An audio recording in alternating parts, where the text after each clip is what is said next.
Hey guys, welcome out to Revolution tonight. If it sounds like I'm in a wind tunnel, I've got a whole bunch of fans facing me, so sorry about the poor quality of audio.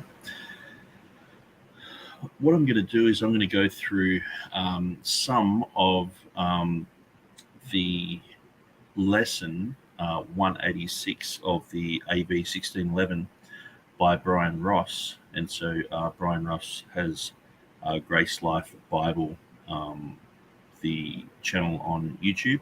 So he's got a latest video called Bancroft's 14 Changes and the Questions of Authorization. So I'm not really that interested in the question of authorization, but I was interested in his opinions on Bancroft's 14 Changes, and I think that I'm in complete disagreement with what he said, and so that's why I thought I'd go through this. And so I want to go straight into this, but what I have to do first is just make sure the audio is going well, because sometimes this plays video but no audio. At the very end of this, when the translators had finished their work. Just plays video but no audio. Okay, so that is working, so we'll just get straight into it.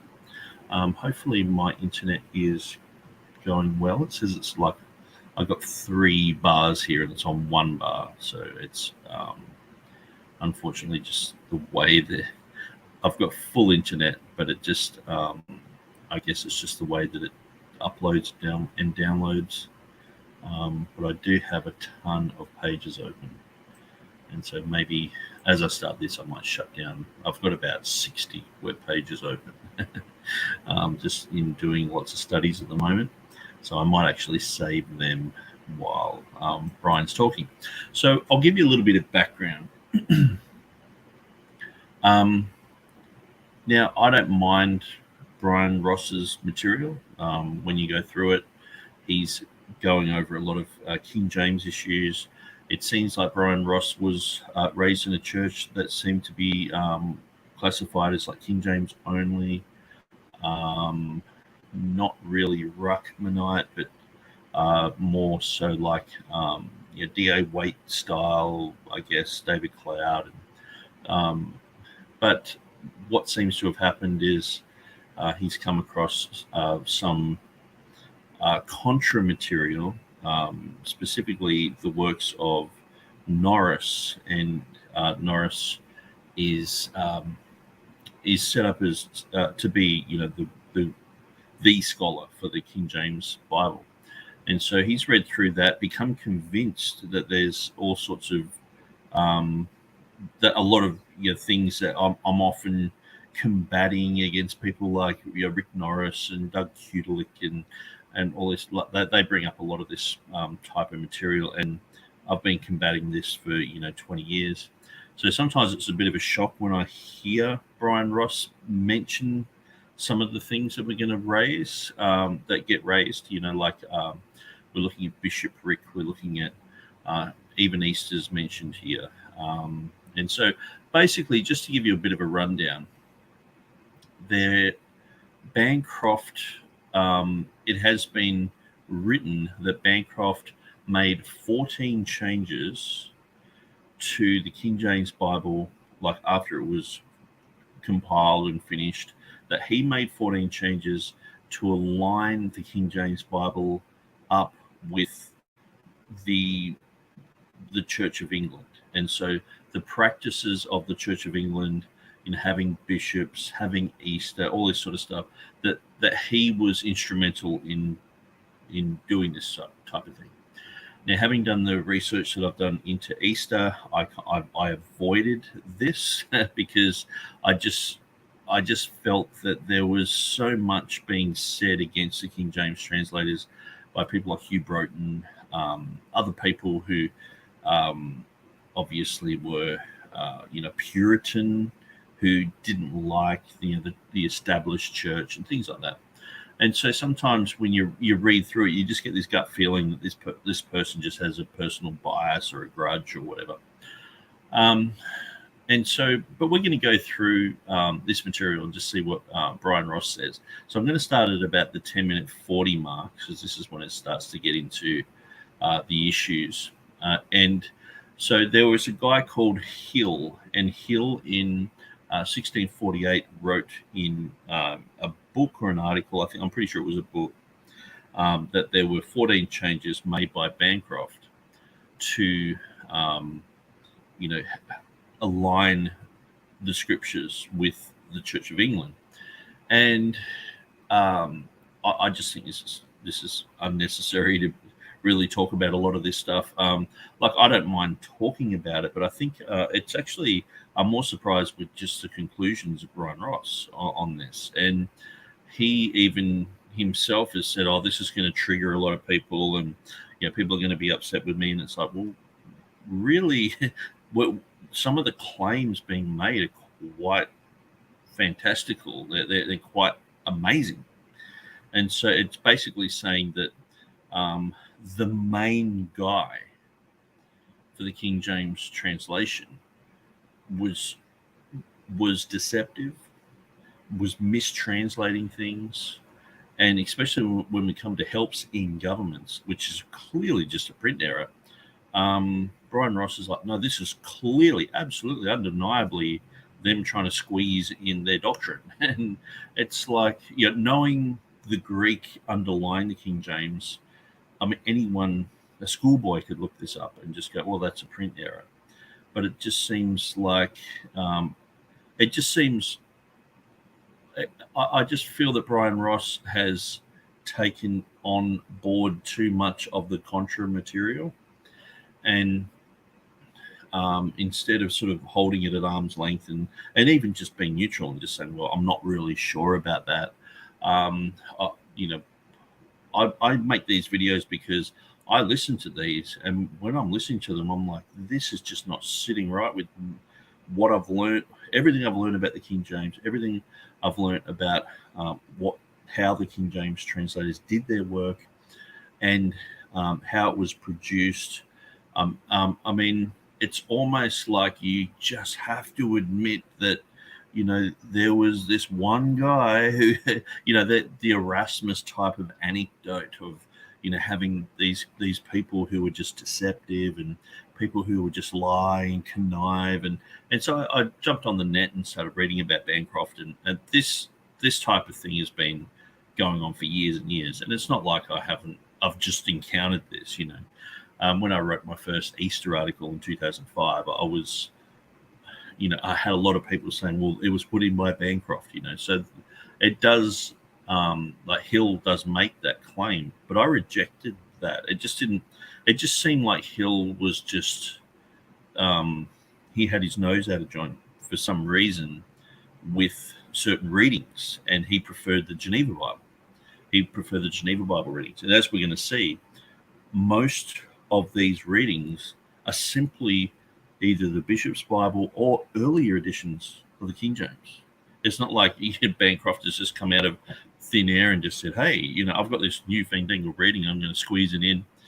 And, that's it. And so I guess in a way, because Bryan Ross is going through a lot of material, and it can be quite tedious to keep up with it, because he'll talk about, say even this whole Bancroft thing, you talk about, 3 or 4 different types of books that relate back to this one document and this guy. And so sometimes you're not even, you can get sort of befuddled by, what's he actually talking about? But so we just want to go through it. We want to go, I don't really want to start from the beginning, because I'm not that interested in Hill himself. I'm more interested in the claims that are being made. And so I think in just looking at the claims, this will clear everything up. And so just like when I did the video on Jude chapter 1, verse 25, when Bryan Ross was saying this is definitely an error in the King James Bible, but it doesn't it doesn't have any like translational difference, or it doesn't have any substantial differences. See, what I'm discovering now, just going through a lot of Bryan Ross's material, is when you read the difference between Isaiah, I'm pretty sure it's chapter 61, Isaiah 61 and Luke 4, he will say, oh, there's really no difference. There's no doctrine change. And I'm like, no, there is a difference. It's not just quoting verbatim the scripture. And so what I'm seeing is Bryan has adopted this type of mentality that the scriptures can differ in all different places. So I'm going to be, in the future, I'm going to go through all these places. But I just thought I'd address this one because it came up. But I just find that what's happened is, I'm not sure if Bryan Ross can see this or not, but if you have some of the readings in the NIV, ESV, I mean, that's almost like the amount of change that you see from Isaiah to Luke 4. And so it's almost a complete justification for having modern Bibles with all these changes and alterations. And some of it's got, 6 or 7 words that are added in, and even more. And I'm only just sort of guessing these numbers because I haven't got all the facts in front of me. But I just think that Bryan's sort of missing the point here. And he's not, like, I would sort of play it safe until I know 100% about this. And I know he seems to have made up his mind, going through his videos, which he started, I think it was in 2015. He's reposting them up. So I'm going through them, and it seems like, he's sort of, a lot of the argumentation is sort of old stuff that he's sort of rehashed. When it comes to these type of things, explaining the verbatim identicality, but it just doesn't, it's not sitting right with me at all. I just can't, I can't agree with what he's saying because there are so many things changed. And I think the thing is, what I'm understanding, I agree in a sense where you don't need verbatim identicality, especially if you're translating from one language to another. If you're translating from Greek into Latin and you're translating from Greek into English, there's going to be differences. There's going to be changes. You might have one Greek word that equals 4 English words. You might have 4 English words and it equals 1 Greek word. And so we have all sorts of different changes and things like that. But as long as it means exactly the same thing, it's verbatim. And you can translate verbatim. So this is, a lot of people who don't know how to translate, they sort of claim that, that you can never translate something accurately. But we can see just throughout history, King James Bible, we can just see, I've often shared about some people I know who were translating for the EU into Luxembourgish. And when I asked them this specific question, they said, no, we can translate everything, including all the financial documents, everything about nuclear weapons, everything about, dealing with the EU. We can translate that from the English into Luxembourgish. They don't have a problem with it. And so things can be brought across accurately. And so to me, that is something that's verbatim. I think Bryan has this understanding of verbatim identicality as Xerox. He often says Xerox identicality. And so this is one of the argumentations of James White and also Bart Ehrman. So James White would say, the copy thing would have only really stopped when the photocopier came in, because then you could get an exact representation. But that's not really true because even Herman Hoskier, he was taking photographs. He spent his whole fortune. He used to be an international banker. Spent his whole fortune on people taking photos of the Book of Revelation and compiling his work on the Book of Revelation. So having a photograph is it's like a photocopier. Just because you've got a sheet of glass and you've got the document there, it doesn't mean it's any better than a photo. So, but the whole Xerox identicality, this exactness, I just don't think because see when you're looking at the jots and tittles, that's the Hebrew words, but you can translate those Hebrew words exactly over into English, exactly over into Greek. And sure, you might use different synonyms, but you're gonna be using only a handful of words, and obviously there's going to be translator's preference, but a formal equivalent Bible will a word for word Bible. If you're bringing something over, most of the time you can bring a noun over as a noun, a verb over as a verb. You can do this, but I think Bryan is his whole thing of having Xerox verbatim identicality is way stricter than any. It's not even accounting for sort of like a translation from one language into another. So if you get 20 words and you translate them into another language, you've got those words but just in another language. And so that's what's happened with the Bible. The Bible has gone through Greek, it's gone through Latin, it's gone through many different languages. And so the whole thing about the verbatim identicality, I think, is a bit too strict. That Bryan Ross is talking about, and I think really like the average TR person, KJV preferred or KJV only, whatever you want to label them as, would be open to go, yeah, well, you can translate that word this way, or whatever. And so to me, that's not a change. But when there's a whole bunch of different words there, like a whole sentence, or that's changed.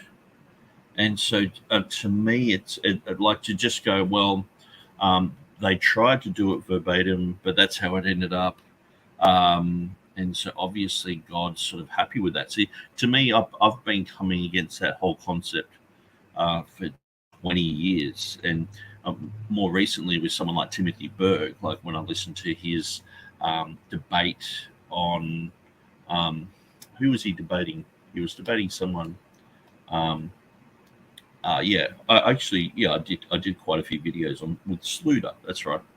But he also did a debate on Acts. And so what he does is he will just go through and show those type of differences, show, in Isaiah 61 and Luke 4, and show differences in the book of Acts and wherever it's quoting in Isaiah, I think it's 53 and Acts 9. And so he's comparing these and saying, see, it's different. King James is wrong. But at the end of the day, that type of argumentation, it has a whole bunch of presuppositions that they're either using the Septuagint or they're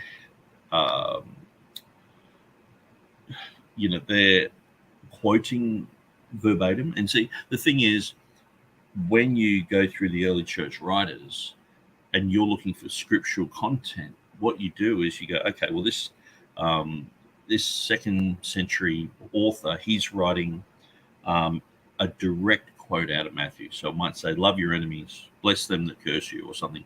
So you go, okay, that's exactly how it is. Or if he's a Greek writer, it might be exactly how the Greek ends up. If it's Latin, you can translate it back and go, okay, that's what he's saying. And but then you have things like allusions where people just on the fly, they're talking about something else, but they say, just like Jesus told us to love our enemies, and it might be said in a completely different way, but there's an allusion there. And so sometimes it's verbatim, sometimes there's allusions, sometimes there are summaries. People can summarize a whole chapter in just one little paragraph. And so I think sometimes when I'm listening to Bryan Ross, it's sort of like, no, they're quoting it straight from Isaiah. Jesus was quoting that because he got up, read the book, sat down, and that's it. Not like, well, this could be like the sermon outline that Luke's talking about, not just, well, their Bibles are all faulty back then. And especially, it just doesn't match up with the Bible. I mean, the Bible is very clear. Don't add to the words of God, don't take from it. And if he's reading from the Bible, surely it would be accurate. Sure, because this is the whole critical text argument. They turn around and say, well, if Jesus used because they usually use that to say, he used the Septuagint. It had all these mistakes in it. And, to me, that's just ridiculous. But Bryan Ross is saying, oh, no, they had a faulty edition of the Hebrew. And they had faults, and they didn't bring it across properly. And so, but that's fine, because it was Jesus doing that, so that's okay. And so we don't need verbatim identicality. And it's like, no. There are other options to just, they've got problems with their Bibles. This just doesn't sit with me. And so I guess I'm getting used to hearing this, because at first I didn't sort of pick up the whole, I was like, oh yeah, verbatim identicality, I can understand that. And I was assuming that it was like, okay, if you're going to translate, agape as love or whatever, filio as love, and you've got different things, it mightn't be the exact way that they wrote it in capital letters and Xerox identicality sort of thing. It's like it might be changed, it might have morphed into a more Byzantine type of Greek, and then into more of a modern type of Greek as we got into the Reformation. But yeah, just to have like whole sentences and things like that changed, to me that's saying that that's what the Bible does. And not having any wiggle room to say, a scholar looking through the early church writers, the early church fathers, as they call them, would have all that wiggle room, would assume that, perhaps they're quoting verbatim, or perhaps they're quoting, from memory, or perhaps they're just quoting the way that person said it. They might have been preaching in a sermon. Oftentimes I'll be street preaching and I won't say, for God so loved the world that he gave his only begotten son, that whosoever believeth in him shall not perish. I'll say, God loves us. The Bible says that God loves the whole entire world, every single man, woman, and child. I'll add and elaborate. And so to just go, no, they have to be quoting the Bible. That's it. There's no wiggle room there. It's just not sitting well with me. It's not sitting well with reality. And so I'm going to start going through this. So we've got Docky. He says, hey, Nick. And Bluey says, g'day, Nick. So hi, guys. Welcome out to the video. So let's let Bryan start chatting. So he's been chatting already for 10 minutes and 40. And so just bringing a background and all the literature that sort of talks about this sort of stuff. So, but you'll catch on. It's quite a simple concept. So let's just jump into it. Okay, we've seen things from 1650. Now, just turn it up. Here we go. We're looking at a sermon from 1648. This Thomas Hill guy is now going to give us some examples of the 14 places where people had cried foul. Most notably, Miles Smith from lesson 185 of where these changes had taken place. Okay, so page 2. So just to let you know, I don't think that these 14 places are real places. I think because they only mentioned 6, I think it was just because there was a huge rift between the Puritans and the Church of England. And so I think that Hill, or wherever this type of documentation started, it's 30 years after the fact, sort of thing, 40 years I think after the fact. And when you look at the claims, that they don't really they don't really speak of just someone just coming out of the blue and just saying, hey, let's just change the Bible. Anyway, let's just continue. Hill then goes on to identify half a dozen of the changes made by Anglican bishops to the text after the translation work had been completed. So Hill wrote a book in 1648. So in 1648, he talks about 6 places where he believes that these are part of the 14. So we only know of 6 places. And so we're going to look at all 6. But yeah, so apparently Easter is one of them as well. And so, like I said earlier, I was tempted to, when I wrote my Easter article in 2005, I was tempted to go down this route. I was told to go down this route, but I just read enough material to go. I just don't think that there's much credibility behind the claims that are being made. And so there's lots of claims that are made. I mean, it's like 50 years after King James died, they're calling him a homosexual and things like that. There's lots of claims that are made about, Erasmus, or about King James, about translators, about all sorts of things. And if we were just to believe them all, I mean, we'd be James White, but obviously you go through these things and you hold them at arm's length, and you don't just go, well, this guy said it, so it must be true. You've got to give people the benefit of the doubt. And so let's continue. Look at the long quote here. First, in the first of the Acts, speaking of Judas, let another man take his bishopric. It is forced. It signifies charge or inspection, but that ye may believe that the bishops are the apostles' successors, let another man take his bishopric.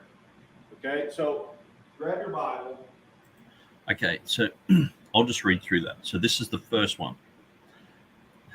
In the first of the Acts, so the first chapter of Acts, speaking of Judas, so it's not really a great lineage, to be a bishop, to change the word to bishopric. This is what they're saying Bancroft did.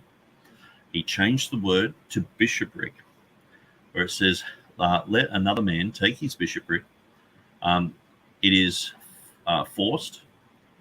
It signifies charge or inspection, but that you may believe that the bishops are the apostles' successors, let another man take his bishopric. Now, I'll just point out a few things. Where are we? Yeah, so in the New Testament, we find a threefold order of ministry. With apostle, 1 Timothy 1:1, sometimes known as bishop, Acts 1:20, so that's what we're looking at here, and presbyters in 1 Timothy chapter 4, verse 14. So we don't use a lot of this type of terminology in modern churches. Anglicans do. And so, but when we go through these words, the words are perfectly fine. Okay, so, and I believe that these offices are basically the same thing. They're just a shepherd, someone looking after other people. Okay, so Protestants have historically had diverse views on issues of both how to understand this and post-New Testament church government. But after New Testament times, the loss of the apostolate resulted in a threefold division of bishop, presbyter, or elder and priest, which is a presbyter, or deacon, in which the term bishop came to be reserved for a presbyter who had the pastoral oversight of other presbyters in a given area. The Greek word episkope in 1 Timothy 3:1 or episkopos in 1 Timothy 3:2 means an overseer, and the Greek episkopos etymologically gives rise to our word episcopal, for a system of church government with bishops. And our English word bishop also comes from the Greek episkopos via the Latinized form of this Latin biskopos. Okay, so the etymology of this word is biskopos, as bishop, biskopos. Okay, so instead of episkopos, it's biskopos from the Latin. So, and also, other languages, they have their own sort of spin on that in French and German. So while the post-New Testament evolution of the church by bishop, priest, or presbyter, or deacon is not divine law, it's natural law, constant with the divine law. And so one form of church government, not against God's word, and so valid, in that the Reformation Anglican order of bishops, priests, and deacons in Articles 34, 36, and 39 are in agreement. But given that this ordained only by man's authority, other Protestant churches may ordain other rites in the church. And so I'm reading from McGrath. So Gavin McGrath. So he's written a lot about the Textus Receptus. So I just sort of read through that. And he has, in Acts chapter 1, verse 20, the Greek episcope is used of the apostolate. For here we read of the removal of Judas Iscariot and the appointment of his place by Saint Matthias. His bishopric let another take. Acts 1:20, 25, and 26.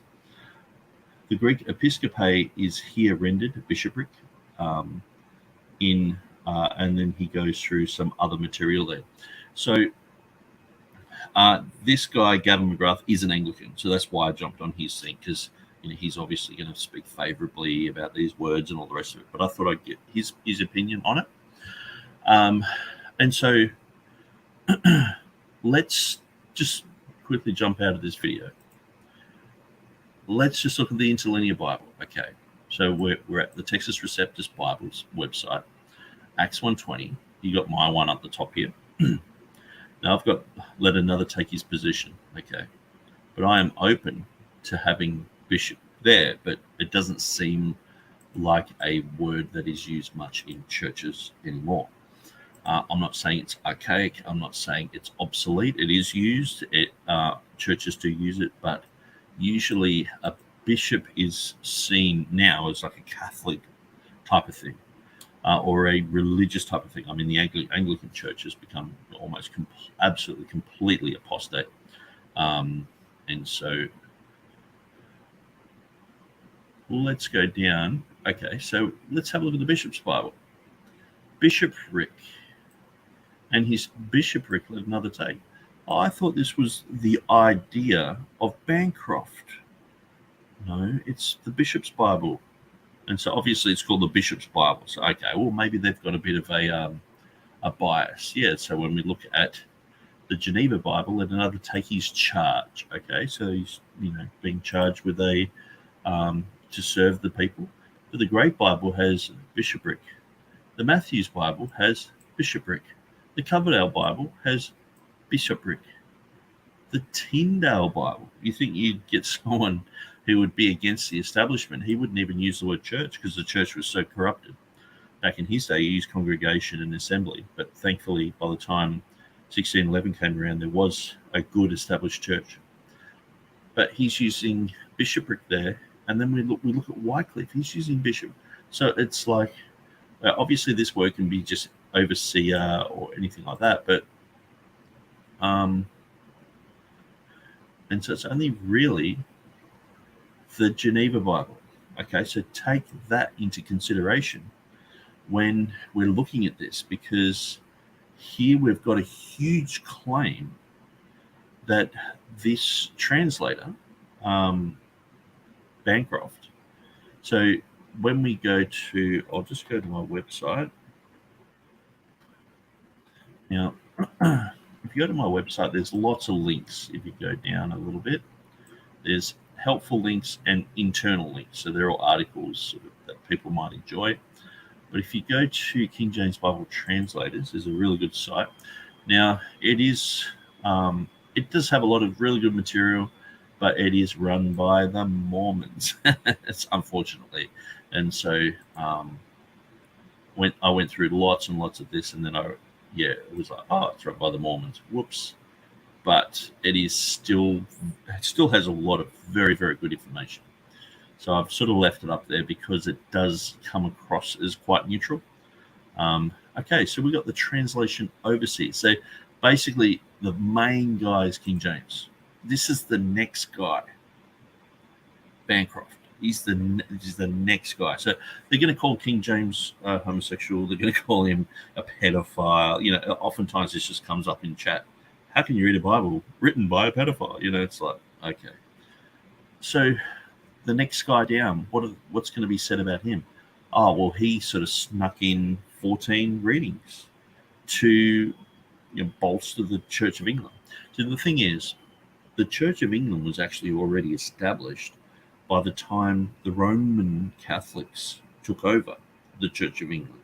And so they came in, they brought in their Gnostic type of doctrines, they brought in their papal authority, and for many years, from about the year 600, they ruled up until Henry VIII wanted to get a divorce and created his own church. But the thing was, a lot of people sort of only really know that type of history, but they're not really even going back further than, if you go back further than 600, the Church of England was a well-established church. So it got co-opted by the Roman Catholics, and then for whatever reason, they've broken away from it because of a divorce. And so these guys just go, well, this is our church of England. We've just had a time when the Roman Catholics took it over, but now we've gone back to our pure roots again. So that's how they think of it. And so for them having old religious type of words and things like that, they don't mind that. They don't see that as being Catholic or anything like that. They see it as fine. So bishopric. And obviously that is part of, like I was saying, it's part of the Latinized, where is it? Biskopos. Instead of the Greek episkopos, it's biskopos, which became bishop. Okay, so it's very closely related to the Greek word. It's a bit like baptizo. It's baptize. It's like saying, oh, well, that's a Roman Catholic word or whatever. It's a Latin word, or it's like, no, it's very close to the Greek, and so bishop is very close. So let's look at Bancroft. Okay. So it's got a lot written here, but we want a nice picture of Mr. Bancroft. So let's just go to Wikipedia, show you who this nasty, horrible guy is who snuck in these 14 readings. He's got that guilty look on his face. Here he is. And so this is Bancroft, the main guy of the translation committee, okay? And so when I read Power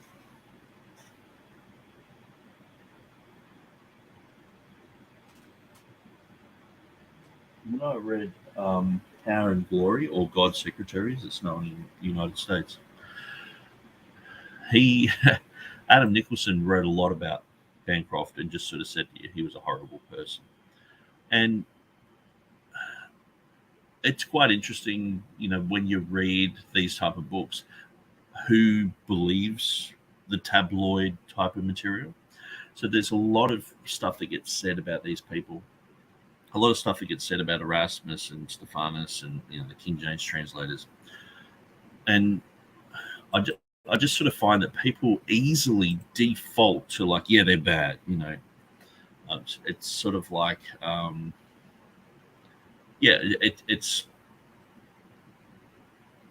it's almost like an accusation against these people.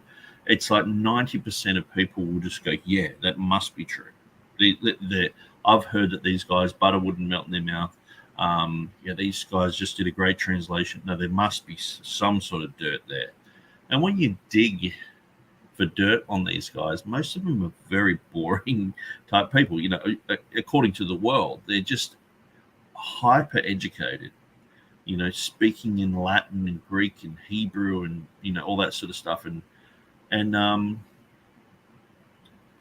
oh, that's interesting. They discovered his coffin. Yeah, that's interesting. But these people were pretty dull. I mean, one of the most exciting things is that, like, I think it was George Abbott shot a guy while they were hunting by accident and killed him, and would just be every day like, oh, I'm really sorry, and just felt guilty about it for the rest of his life. And it's like, out of 60 people, 60 translators, surely you're going to get a weird one here and there. But when you go through it, it's like most of these guys are just pretty stock standard, leaders of churches. There's not that. I mean, I'm not saying they're not special people like Lancelot Andrews, John Boyce, brilliant guys, even Bancroft, brilliant. But when it comes to the spicy, saucy, tabloid, sex romps, pedophilia of James and his favorites and all this stuff. I mean, if you get a book like, say, like I've got this one just here, like The Cradle King, King James. I've had that for years and years, and I'll just jump in every now and then and just read a few chapters. But it's always talking about King James's sexuality and how he likes men, and even pictures of a handsome guy who James liked, and it's like, what, he couldn't have friends? You know what I mean? Like, why is he had 8 kids? Why? And so it just amazes me how people will just jump straight over into that and just believe it. But anyway, I just from having a cursory look at the old Bibles, for me, the whole concept of bishopric hasn't been an original thought from Bancroft. This has come from the bishop's Bible. And that was the draft work for the 1611 for the English word, for the English wording. So they were to correct that with the Greek, but here they just left it. So let's look. And his bishopric let another take. What does it say? 1611. And his bishopric let another take. It doesn't even change any word in that sentence.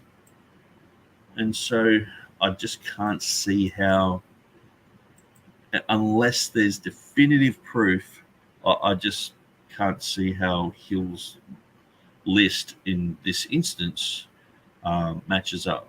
It just doesn't make sense to me. And I'm just, I guess, in a way, a little bit taken aback that Bryan Ross would just sort of side with this information and just go, well, see, there you go. He's trying to have this apostolic succession. So the thing is, most of the church have the complete wrong idea of what an apostle is. An apostle is, if you translate that into Latin, it's missio. It just means a missionary. An apostle is just someone who's sent. He sent out the 12. That's it. Paul, it wasn't like a title. Paul said, Paul, an apostle of Jesus Christ. It's actually a job that he did. And so it's like saying, Nick, a missionary in China or something. It's not like Nick the missionary Nick, it's like my title, I'm the missionary guy, and so it's not like I'm an apostle. And the thing is, a lot of people go, oh, there's only 12 apostles. It's like, well, what about Paul? Oh, well, he was like a special one, it's like, oh yeah, but it goes against your whole list. What about Barnabas? Oh, was he called one? And half the time they don't even know that. And then you go through all these other people in the Bible that are called apostles. Now, I understand there's the 12 because they were the originals.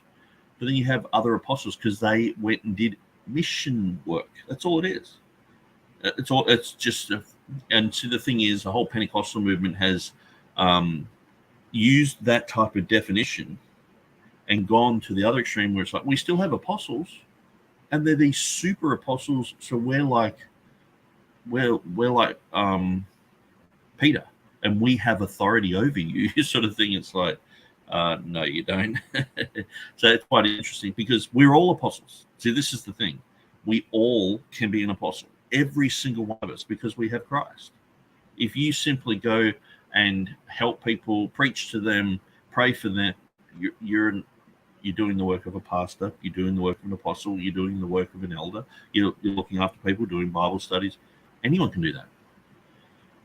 People are like, oh, we have to be called to do all this sort of stuff, and we have to have a calling from God. And yeah, it's in the Bible. It says, go in all the world, preach the gospel to all creation. It's like, it's a command to go and do it. Just go and do it.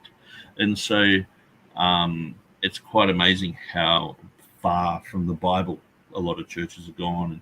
and the mentality of people, just to think that they shouldn't evangelize. Oh, it's not my gifting. It's like, well, where is that? It's so weird. So Docky says Bancroft is posing with his scheming face. Yes, so he is just looking so guilty. He's like, I've got the 14. Like, you can see the tears coming out here. He's got the 14 list probably in his hands as he's there. He's writing them down. He's just scheming. Just put bishopric in the Bible. It's been there for like 100 years. For over 100 years, since Wycliffe. Like 300 years that's the reading. The only Bible without it is the Geneva Bible. So would you think that Hill might have a bias towards Puritanism and the Geneva Bible? Or do you, that's where I would go, rather than just assume. I mean, maybe Tyndale was trying to squeeze in this church hierarchy in there as well. Maybe the Coverdale Bible, they were like, well, we want the bishops there, we want the hierarchy, all the way up to King James. They're all as guilty as, it just doesn't make any sense to think that he's changed this. There's no change. There's absolutely zero change from the bishop's Bible. And so perhaps also another thing to think about is knowing that it's called the bishop's Bible. When he's saying, the bishops, they want their reading in there, perhaps that's what he's talking about. He's looking at this going, well, they want their bishop's Bible reading in there. When other people wanted, another different type of reading, they wanted this one in there because it fits in with their church, sort of thing. So that's what he's saying here. He's saying he signifies charge or inspection. But that you may believe that the bishops are the apostles' successors, let another man take his bishopric. I mean, he's talking about Judas, you know what I mean? Like, it's not the most flattering place to put bishop there. And so I'm just going to quickly see if we have Will Kinney has a whole article on this.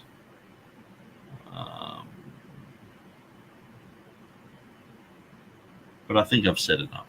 Anyway, let's just let Bryan Ross continue.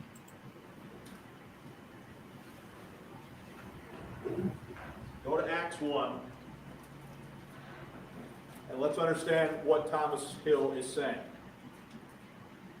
So he is saying that this passage is one of the 14 passages that were identified by people of the day as having been altered by Bancroft and or other bishops. Okay? Look at Acts 1. Look at verse 20. So the context is Judas has committed suicide. He's betrayed the Lord. He's killed himself, and they're discussing who the replacement is going to be. Look at verse 15.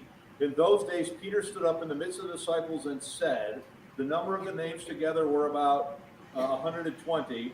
Men and brethren, this scripture must needs have been fulfilled, which the Holy Ghost by the mouth of David spake before concerning Judas, which was guide to them that took Jesus. For he was numbered with us and obtained part of this ministry. Now this man purchased the field with the reward of iniquity, and falling headlong, he burst asunder in the midst, and his bowels gushed out. So that's talking about how Judas died.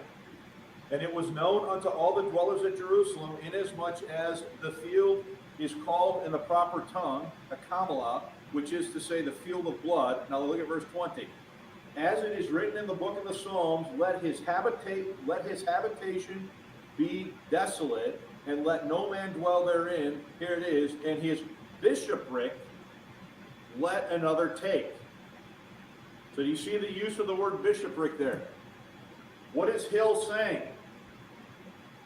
What is Hill saying in his sermon from 1648? He is saying that that verse right there is a place where the Anglican bishops altered the text by inserting the word bishopric in there to help them teach their idea of apostolic succession. Read the quote again. So I'm right here. So there's no confusion. First, in the first of the Acts, speaking of Judas, let another man is bishopric, it is forced, it signifies change or inspection. So what Hill is saying is that to make it read bishopric is a forced reading. That's what he's saying. We could agree or disagree with that. That's not the point right now. The point is, what is Hill saying about what happened? You guys following me? Okay, notice again, it is forced, it signifies change or inspection, but that you may believe that the bishops are the apostles' successors, let another man take his what? Bishopric. What is Hill saying? Hill is saying very clearly that the bishops altered that reading, inserted the word bishopric to help them substantiate their doctrine of apostolic succession. That's what he's saying. Okay? Now listen, this isn't me, Bryan Ross, dreaming this up because I just want to create problems. Okay? This is a dude in a sermon from 1648 saying that he heard from people that said this is one of the 14 changes. You following that? Let's keep going. And again, in the second of Acts, it is. Okay, so oftentimes during this teaching, Bryan Ross will say, well, it's not really me saying this is Hill saying this. But you don't have to believe Hill. You could be talking about someone saying King James is a homosexual or something like that. You don't have to believe everything that comes after that is a critique. Obviously, this is just a bishop's Bible reading going all the way back to Wycliffe. And so that's something that I would go right into and take into consideration. So let's continue. So what I might do, I might just quickly go through some of Wilkenny's stuff, because I know that for years and years, I remember back on the old King James only forum that I jumped on back in, it was 2001 or something like that. We were going through a lot of this material. Bishops and bishopric. So I'll just quickly go through this.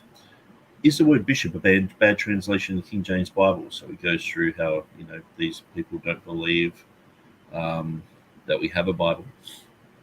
Such is the case with the word bishop. So I might enlarge on this a little bit. Oops. As found not only in the King James Bible, but in many others as well. Why do they object to the word bishop? Some think it implies a hierarchy of church authority and make reference to the fact that we are all priests before God and nobody is above anyone else. This argument is much in keeping with the spirit of our apostate age, which casts off all authority and screams for their rights to be independent, self-directed, rugged individual who is not going to let anybody else tell him what to do. It also displays a self-willed ignorance of the whole counsel of God as found in his precious words. Like it or not, there is an office of a bishop, an elder, a presbyter, and pastor, all of which are biblically the same thing. And so I'll be in complete agreement with that. I know I used to be involved with a apologetics ministry here in Australia, and they had connections to the UK. So they used to bring out magazines like every few months, and they teamed up with a pastor in the UK who said this type of material, and the guy in Australia didn't agree with it, and they actually split over this issue, sort of saying that elders are not the same as a pastor and all this sort of stuff. So anyway, I studied into it, and I realized that because at the time it was just like this big, storm in a teacup sort of thing, and I didn't really look into it that much, but I knew that they'd split over it. But years later, I was just studying it, and I came to the exact same conclusion as this guy in the UK, and I was like, actually, he was right, So they have the role of authority in teaching correct doctrine, guarding against false teachers, and feeding the flock and maintaining church discipline. There's got to be someone to kick out the person who's fornicating. You kick fornicators out. You realize that? You don't keep them there. The whole invite everyone in and they can just live however they want. No, if someone doesn't want to live as a Christian, you say, excuse me, you can't come anymore. I mean, how many churches do that? Look at every reference to elders, bishops, presbyters, and pastors. You will see that every New Testament church has a plurality of leadership. And I'm tending to gravitate more towards that. where I've been in churches where it's just usually a one-man show. But oftentimes the one man is, if he compromises, that's it. The whole thing turns just bad. It's ridiculous. And so the modern day idea of a practice of a single pastor presiding over a local church body of believers is nowhere to be found in scriptures. Each local church has a plurality of elders or overseers. The word elder implies that they were generally older and more experienced, mature men. So I would agree with that as well, that the hopresbyteros in 2 John talks about the elder, and it's just someone who's got more experience. You're further down the road. You've won a few battles, and so it's not because someone says you're special or you've gone to Bible school or something. It's like, no, you have that respect because people actually do respect you, not because you demand respect. Overseers bring out the aspect of watching over the flock to keep them safe. So it's actually serving. Jesus said in the world, it's like a pyramid. You've got the boss at the top and he's telling all the workers what to do, right down to you down the bottom. But he said, it won't be like that in the kingdom of God. It's going to be an upside down pyramid where he who is the greatest is the servant of all. So when you look at these words, elder, bishop, presbyter, pastor, it just means servant. It means doing work in the kingdom of God. It means reading the Bible. It means studying. It means serving people. It means following up on people and preaching to people, encouraging people, doing all that sort of stuff. It's not like you're just sitting on the throne and everyone's running around. That's where pastors have this schizophrenic type of thing. One day they're the Pope, the next day they're scrubbing your shoes, and the next day they're the Pope. And it's like, no, you always should be scrubbing the shoes. That's what a pastor does. That's what Jesus, when he was teaching on leadership, did. The King of Kings did that. And these pastors are like, well, I would never do that, So, yeah, well, maybe you shouldn't be serving people. The bishop is the more literal term. Okay, so we're just going to go through these elders. And so it goes through a bunch of scriptures. Let the elders rule. And so when it's talking about rule, it's not talking about you're a pope, you know what I mean? Or whatever the pastor says, that's it. You can never question the guy, because the Bible says, don't call anyone your master. For you have one master, and that's Christ, and you're all brethren. So in other words, if the guy who is claiming to be a leader or a pastor, if you can't go up to him and say, hey, let's go and, have breakfast together, and you can't say, hey, I think what you're saying here is off the wall or whatever, and he doesn't think about it and take it on board, or he's just not teachable. I mean, anyone should be able to talk to him on that level, probably except for, absolutely new converts, But someone who's been listening to this guy sitting under his ministry for 6 months should be able to come up and say, hey, I think what you're saying here is not right. The Bible says this, and they should be able to talk on that type of level, because most churches are like, if you even think about the pastor, not being correct, it's like people like, you've got a rebellious, if you're a girl, it's like a Jezebel spirit. If you're a guy, it's like a spirit of Absalom or something, and it's so dumb. But it's just fear. Most of the churches are fear-based. They're just worried about losing people, and so they think that you're just going to split the church. So all this sort of stuff. But there's a whole bunch of scriptures there. I won't go through them now. But, okay, so we have here office of a bishop. Where are we? So it says here, bishop and elder are the same office. So it says here, Paul and Timotheus, the servants of Jesus Christ, all the saints in Christ Jesus, which are at Philippi, the bishops and deacons.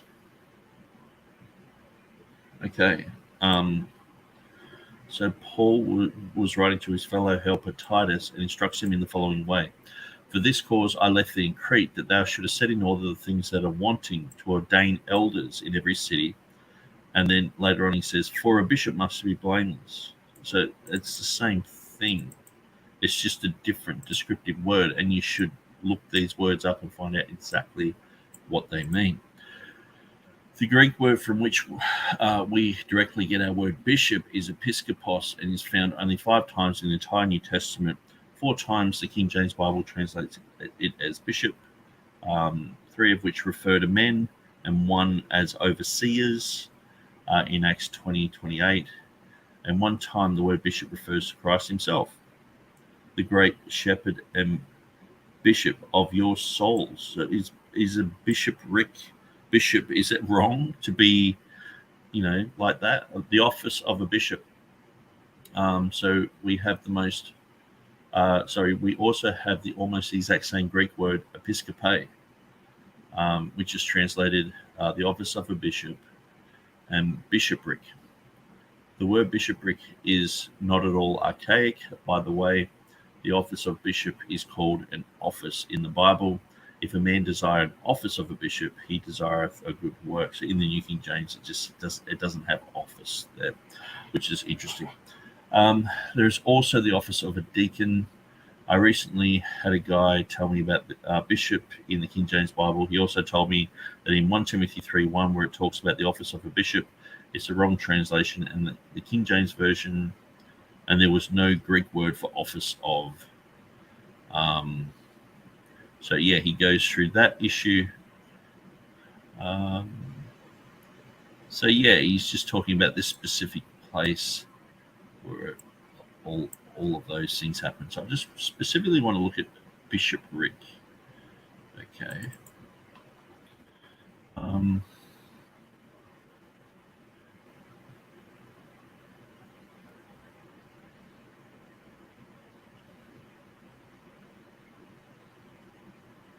Okay, so that's Contra asking that. Bishopric. Okay, so let's look at the Revised English Bible. The Revised Version, of 1885 has the same word. You'd think the Westcott and Hort would have moved the bishop, concept away, or the New King James has it.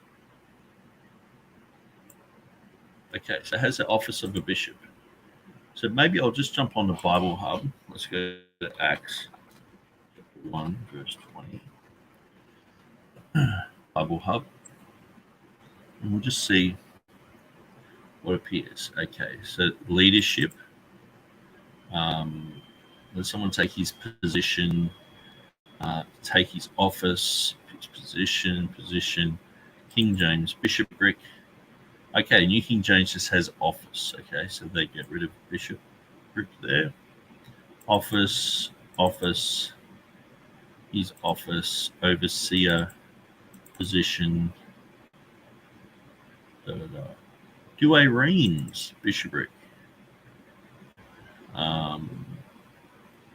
That's mostly the older ones. So yeah, it's obviously bishops usually has to do with Anglicanism, has to do with Catholicism, so we don't use it much today. Okay. So anyway, I just actually, here we go. We've come to the main point. Okay, an overseer, elder, presbyter, pastor, etc. Office of a deacon. I did type in bishop.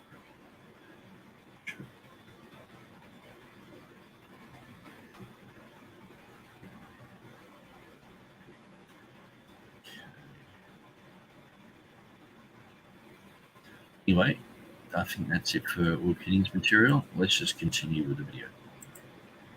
Is not suffer my soul to lie in hell. This is clear.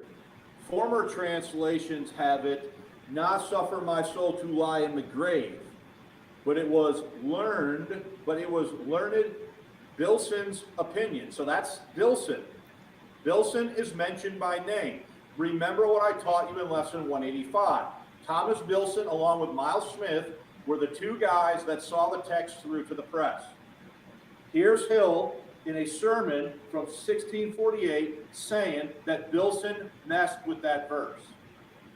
Okay, let's finish the quote, or the next paragraph. So notice Bilson messed with the verse, so let's not just skim over that. Let's take this pretty seriously. That this is a verse that's been messed with. Bilson now they're getting these other translators involved with it. I don't know. Are these guys just, messing around with the Word of God. And so let's look at Acts 2. Actually, I'll go to the Textus Receptus page. Usually how I get there, I go through my website, and then if you go compare versions here, you end up here. So Acts chapter 2. And where were we? I think was it verse 20, or hopefully. It's not. Maybe he's got it written on the board there somewhere. The quote again in the 2nd of Acts. It is not suffer my soul to lie in hell. This okay. So, is clear. I don't think they actually mention which one it is. So where am I going with all this material? I can shut that down. Okay, so let's just go to a parallel. Next to suffer. Okay, 27.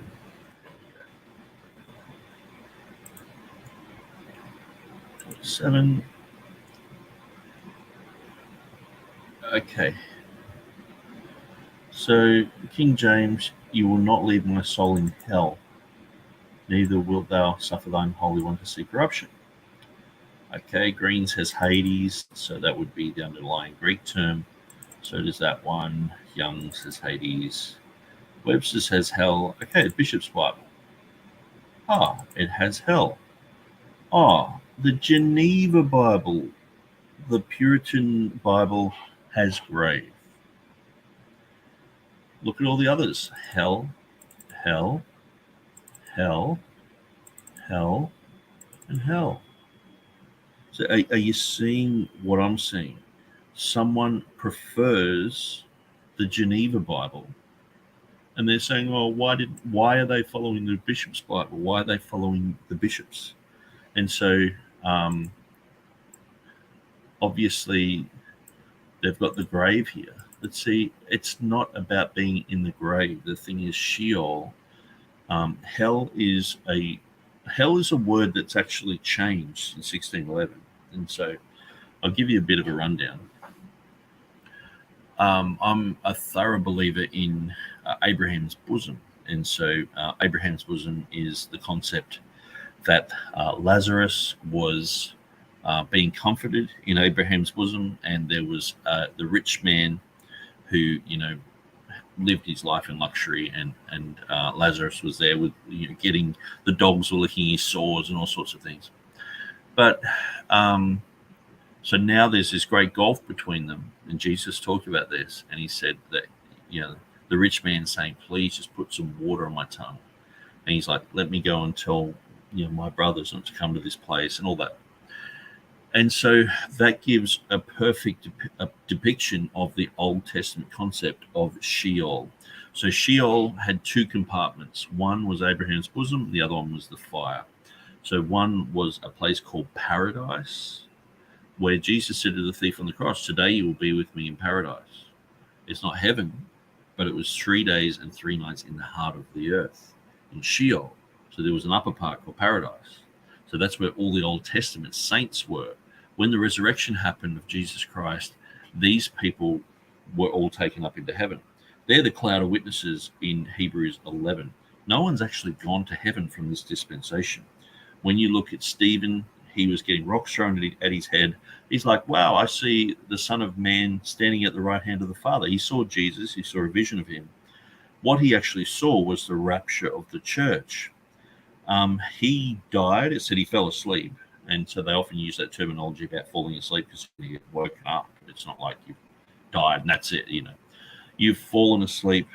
And, I know that there's a false teaching of soul sleep and all that. But what would have happened is Stephen, he would have, the last brick right into his face, his brains are splattered everywhere. And then he would have woken up at the rapture. And just say the rapture happened right now. I go up, I turn around, and I see this guy. I'm like, "Hey, who are you? He's like, well, I'm Stephen. I was just getting rocks chucked at my head just a few minutes ago. 2,000 years has passed. But see, that's the thing about eternity. There's no time. So there would also be, some guy there, and it's like, hey, who are you? So, I'm William Tyndale. I was just getting strangled. I was just dying, and they were starting to burn my body. This was in 1534. It's like, wow, and I'm in 2022, and we all get as the Bible says, the dead in Christ shall rise first, and we that are alive and remain shall be caught up together with them to meet the Lord in the end. So shall we ever be with the Lord. So they rise first, according to us, according to our timeline, but they don't go into like this limbo state. They immediately sort of go over a period of like 2,000 years and go straight to this time called the rapture. And so that's going to be an amazing thing. So anyway, I'm talking about the Sheol. So what happened in the Old Testament? They had the two compartments. Now there's only one. It's called hell. Okay. So basically hell is Sheol. Hell, formerly, before Christ's resurrection, had the two compartments. Jesus said, today you'll be with me in paradise. 3 days later, he spent 3 days in paradise with Christ. And then he went up to heaven to be with all the rest of the saints. And so, but that wasn't, he said, today you'll be with me in paradise. So the Geneva Bible saying, won't leave my soul in the grave. The grave can mean like in the ground sort of thing, where it's more so what hell was more like the place where it's very related to the word cell, like a prison cell. That's what hell was. Initially, hell was a place where it was like a prison. You were trapped in there. And the whole concept of fire and everything like that comes from the scriptures. That adds to that one word, hell. So, and I believe hell is eternal, conscious torment forever and ever and ever. And so I'm not, an annihilationist or whatever, it's all these other popular things that are coming out. I think they're ridiculous. But hell is a cell, or in 1611 they understood that hell, because even in the Old Testament it was like David's like, I can make my bed in hell and you're there. Now most people read it as I can make my bed in the lower part of Sheol, the burning part. It's like, no, I can make my bed in paradise, in death. So basically sometimes it can be rounded up as grave. It can be rounded up as the abode of where all the dead people go. So this is where all the dead people go there. There's two places you can go. It's almost like a heaven and hell thing, but this was in the earth. Okay. When Christ resurrected, it says that the old saints resurrected with him. So they went up they were with Christ. All the Old Testament saints, Moses and all the rest of them, they all went up, and David, the same. So that had just happened. So then we got this verse, and it says, you will not leave my soul in hell. Okay. So understanding this isn't the burning hell. This is, you will not leave my soul in hell, in a sense of in paradise, because he said, today you'll be with me in paradise. So Jesus said, I'm going to descend into the lower parts of the earth, like Jonah the whale, 3 days, three nights. He was in the heart of the earth for 3 days. People, the Word of Faith guys, and some people here and there, Stephen Anderson, they say, this has to be the burning hell, because they've got this modern concept of what hell is. Hell is always fire, but that's not true. Hell is a holding place which has paradise at one side and fire on the other. Because the paradise has gone up and been resurrected with Christ, yes, that is only hell fire now, but it wasn't always that way. And so, and we're reading an Old Testament concept here. You will not leave my soul in hell, neither will you suffer your Holy One to see corruption. Talking about David. Okay. But then we're relating it to Christ, that Christ, he wasn't going to be left there. He he wasn't going to see corruption either. He was going to be taken up. He's going to be resurrected. And so that's clearly what that says. So let's just read through this. Where are we? The King James. Okay, so let's just read a little bit of context. Because thou wilt not leave my soul in hell, neither wilt thou suffer thine Holy One to see corruption. Thou hast made known to me the ways of life. Thou shalt make me full of joy with thy countenance. He clearly says this is relating to Christ. So he says that, he's talking about David. He's both dead and buried. And he's talking about the prophecy of Christ. And he's speaking of the resurrection of Christ. Okay. That his soul was not left in hell.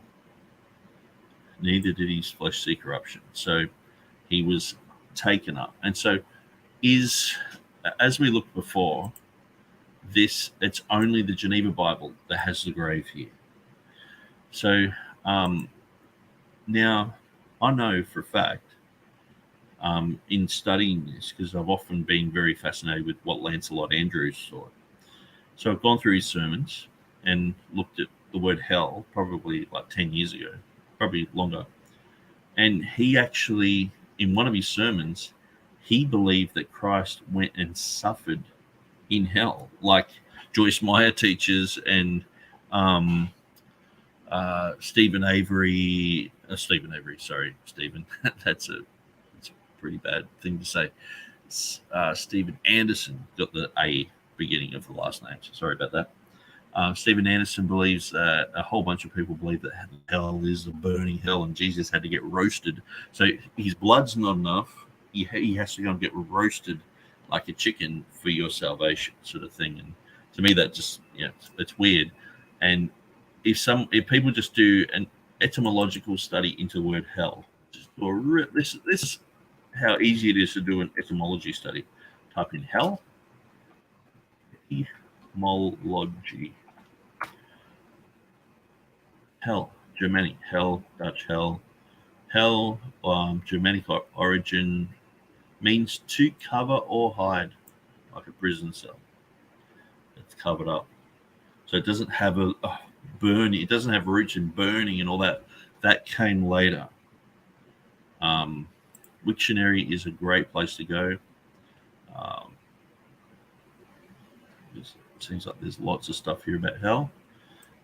Let's look at the English. The abode of the dead. Okay. Source, afterlife. Abode of the dead. So there's many other languages. And hell seems to be a bit of a root in a lot of them. So, yeah. Another good one is etymology.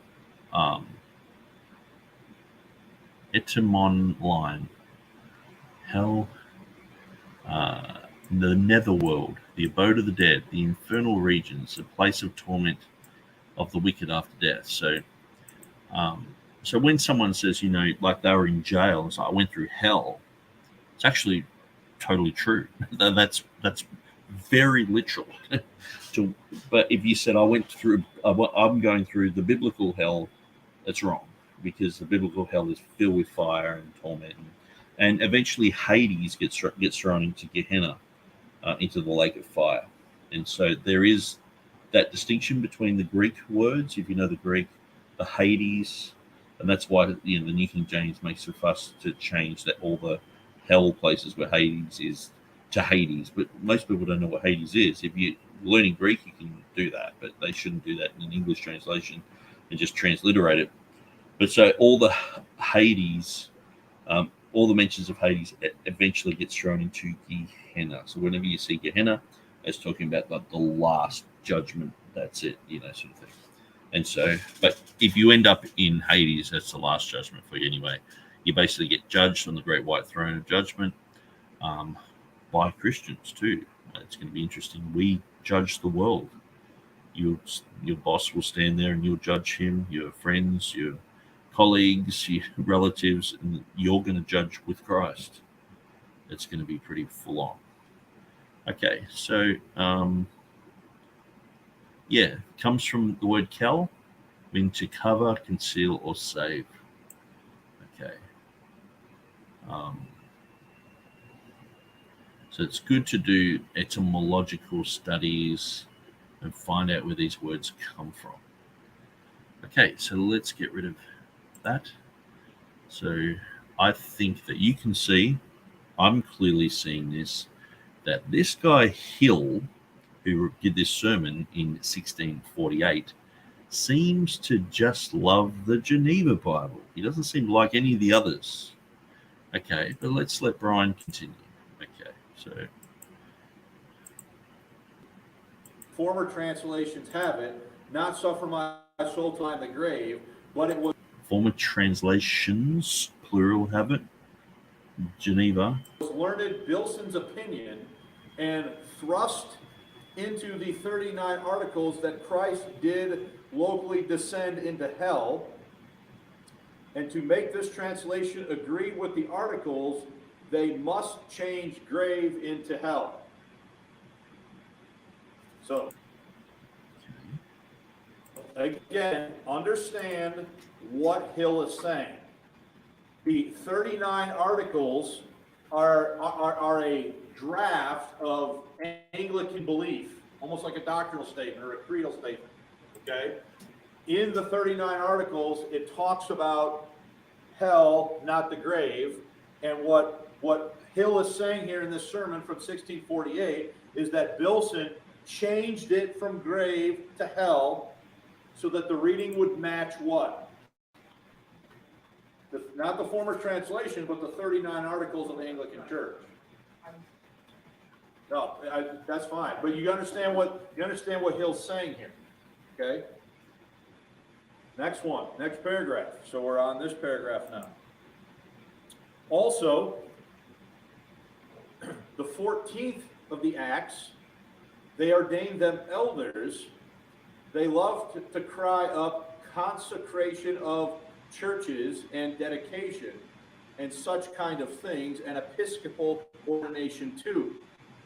For these all advanced the power of the priests and the bishops, which brought in transubstantiation amongst papists, and therefore in the Geneva translation that was rendered chosen by suffrages by lifting up of hands. The word primarily imports that. So he's saying that he doesn't agree with the way it reads based upon the Geneva Bible. Exactly. And so to me, he just has a bias towards the Geneva Bible, and he just doesn't like the King James, and whatever rumors he's heard, he's writing these down or he's preaching on them. But just like someone turning around and saying King James is a homosexual, we don't have to believe this. We don't have to think that this is true. And I'm just surprised that Bryan goes with a lot of this. Okay. It may be some of the fathers, it includes both, they will tell you, because afterwards, having chosen elders by suffrages or voices, they did ordain them. Now, I'll be honest with you, his reasoning on this one is a little bit weird to me. It's a little bit fuzzy. I don't claim to necessarily track with everything Hill is saying on this, other than it's clear is he making the accusation that it reads the way it does because the bishops wanted it to read that way. They felt it strengthened the Anglican position against the Puritans to have the text read. It's weird to me. Okay, so and when he's saying, the bishops, I mean, is this the bishops who did the bishop's Bible? You know what I mean? And so, is he against those readings? That's what I'm constantly thinking in my mind, that could be part of that, and that these guys are supporting those old bishops, back then. So also, the 14th of Acts, they ordain them elders. They love to cry out the consecration of churches and dedication of such kind of things. Episcopal ordination too, for these all advance the power of the priests and the bishops, which brought in transubstantiation among papists, and therefore in the Geneva translation that was rendered chosen by suffrages by lifting up of hands. The word primarily imports that it may be in some of the fathers, it includes both.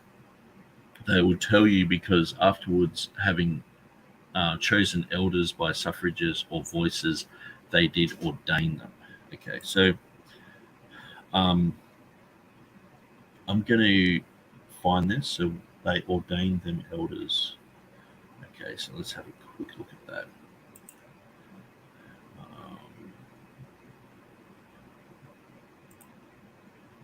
Go to Acts 14.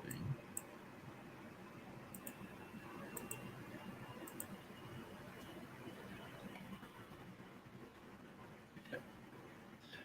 And when they had ordained them elders in every church, okay, so 1423. So I'll go to 1423 here. 14. I love this side. 23. So I've got when they appointed elders in every church.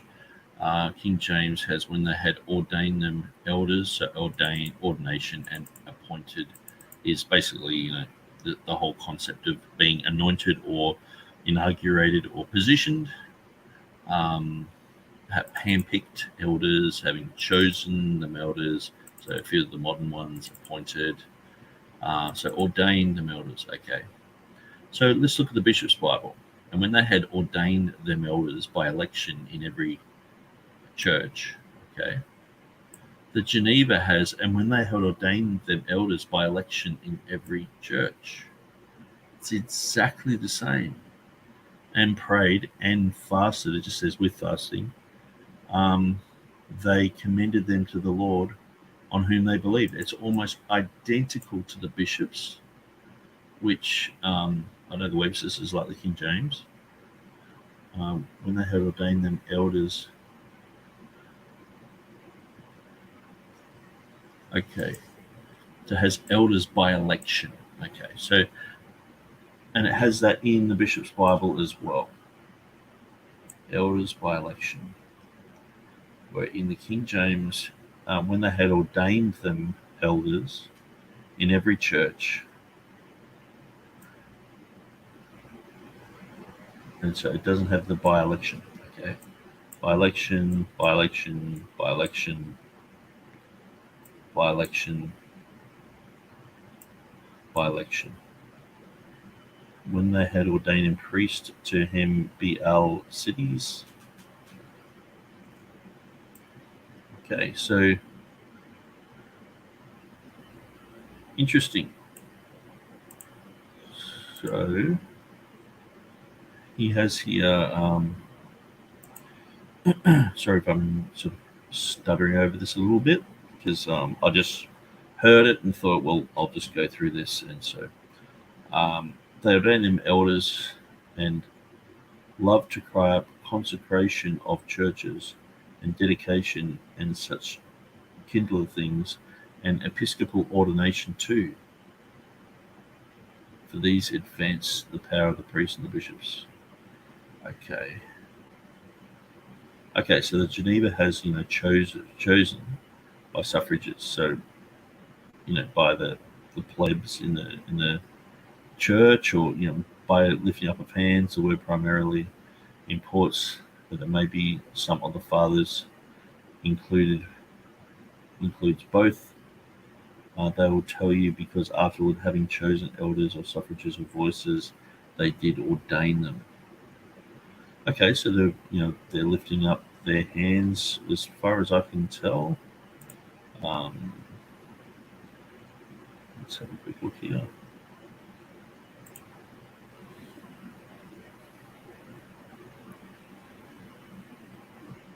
By-election. Okay, so it's basically the by-election thing. I think that's it's the only difference. Which to me, ordained, because it's people ordaining them. It's not like God sort of ordaining them, even though he's involved with everything. But it's like when they had ordained them elders by election in every church, And when they had ordained them elders in every church. So the ordination is part of the election. So, but the thing is that in the original? Let's go to Theodore Beza, Herrera, and we'll look at where are we? We're in Acts 14:23. So let's go to the book of Acts.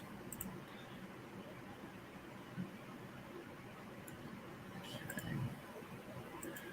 Just skip through a few verses here. Let's see where we're up to. Okay, 6. A little bit more to go. Sorry about the boring audio.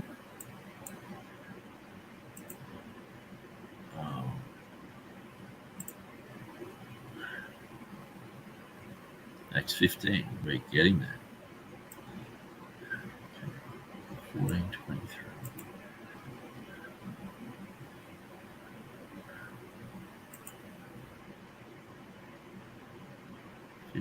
Still.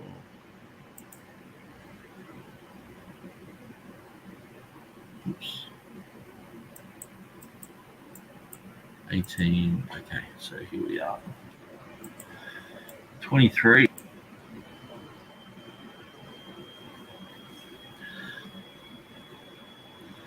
So the ecclesias, so that would be the church, had ordained them elders. So the elders would be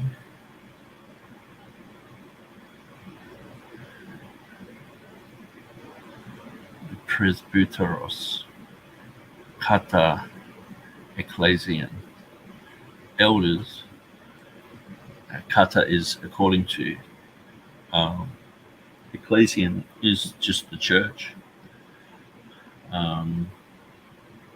So maybe I'll jump onto Acts 14:23.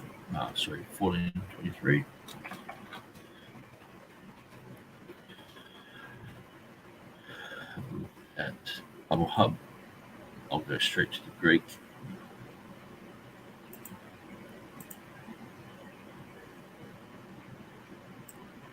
Just double check and make sure it's not too much difference between. No, they look pretty similar. Tischendorf is quite different. Kata, presbyteros, that's the same. That's the Greek Orthodox. Yeah, very similar. Okay, so the Greek's very similar, so I just want to sort of make sure that what I'm looking at here is similar. Having chosen now for them in every church elders, having prayed with fasting, they committed them to the Lord in whom they believed. Okay. Having chosen. Okay, so the first word is having chosen. And the King James has, and when they had ordained them. And so that's part of the ordination is choosing. So let's look at a list of parallel Bibles. Paul and Barnabas appointed elders for them in each church, and with prayer and fasting committed them to the Lord. Okay. And when they had ordained them elders in every church, and they prayed with fasting, they committed them to the Lord. Doesn't seem like any other modern Bible is going with the Reformation reading, which was the by election. Okay, it just seems like the ordained. If I was to put a Strong's number on them, I would put. On to the Matthew's Bible. I would put the Strong's number on ordained and by election, and then have them elders as two separate numbers. So they would be the same Greek word translated as ordained by election. But ordained means you've made a choice. So yeah, I think they have, it's a bit of a nothing burger. Okay, so we've got a little bit of chat here. Docky says, I heard the first church government in the first century was the apostles, elders, and brothers from a verse, Acts 15:23. Okay, I might have a quick look at it. 15:23.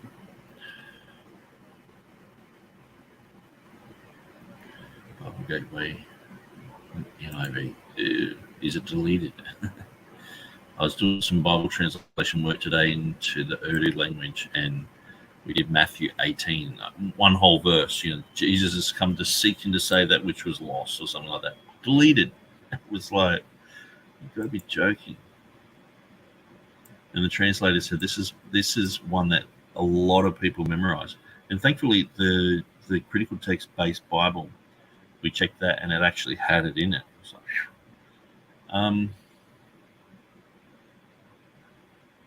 and they wrote letters by them after this manner, the apostles and elders and brethren. That's great. So the missionaries, the guys who have a bit of experience, and all the other guys. That's it. We put all these, magical terms behind a lot of this sort of terminology, but oftentimes, Paul is all of these as well.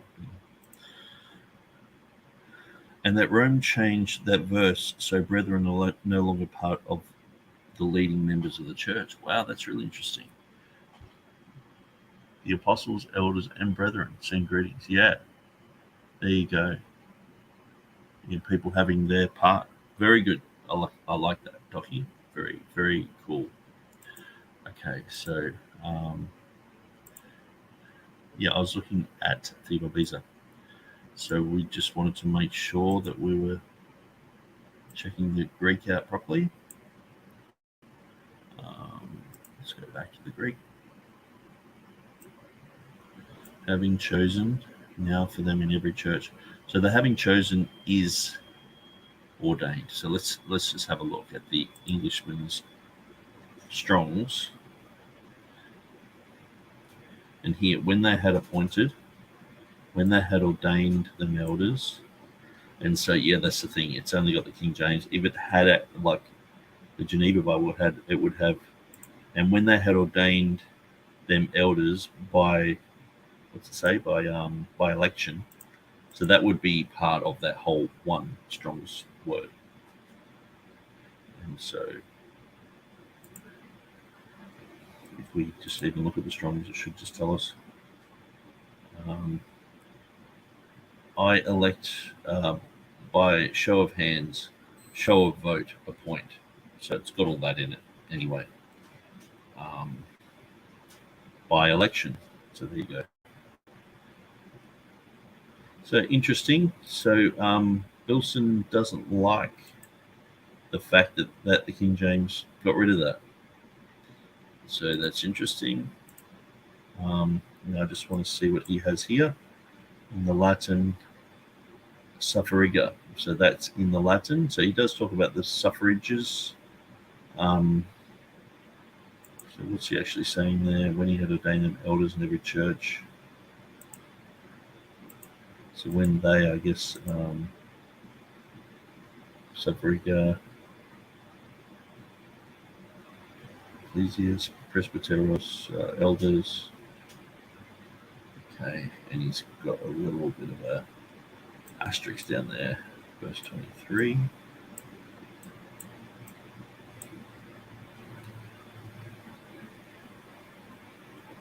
Okay. Anyway, I thought I might be able to spot something there that would help it. But the thing is, can this be translated that way? Absolutely. You don't have to translate this one Greek word as 5 English words. You can translate it as 3 English words if it works. Obviously, we want an accurate Bible, and that's the type of work that the King James translators did. So what Bryan Ross is saying is that, and maybe they will find this type of thing out because they are trying to find draft work and all the rest of it. Sure, if they have, some sort of final draft that was about to go to print, and they have, this type of reading equivalent to the Greek, and then he's deleted something. But see, the thing is, it's exact to the Greek, but so is the Geneva. It's just the word ordained is by a vote, so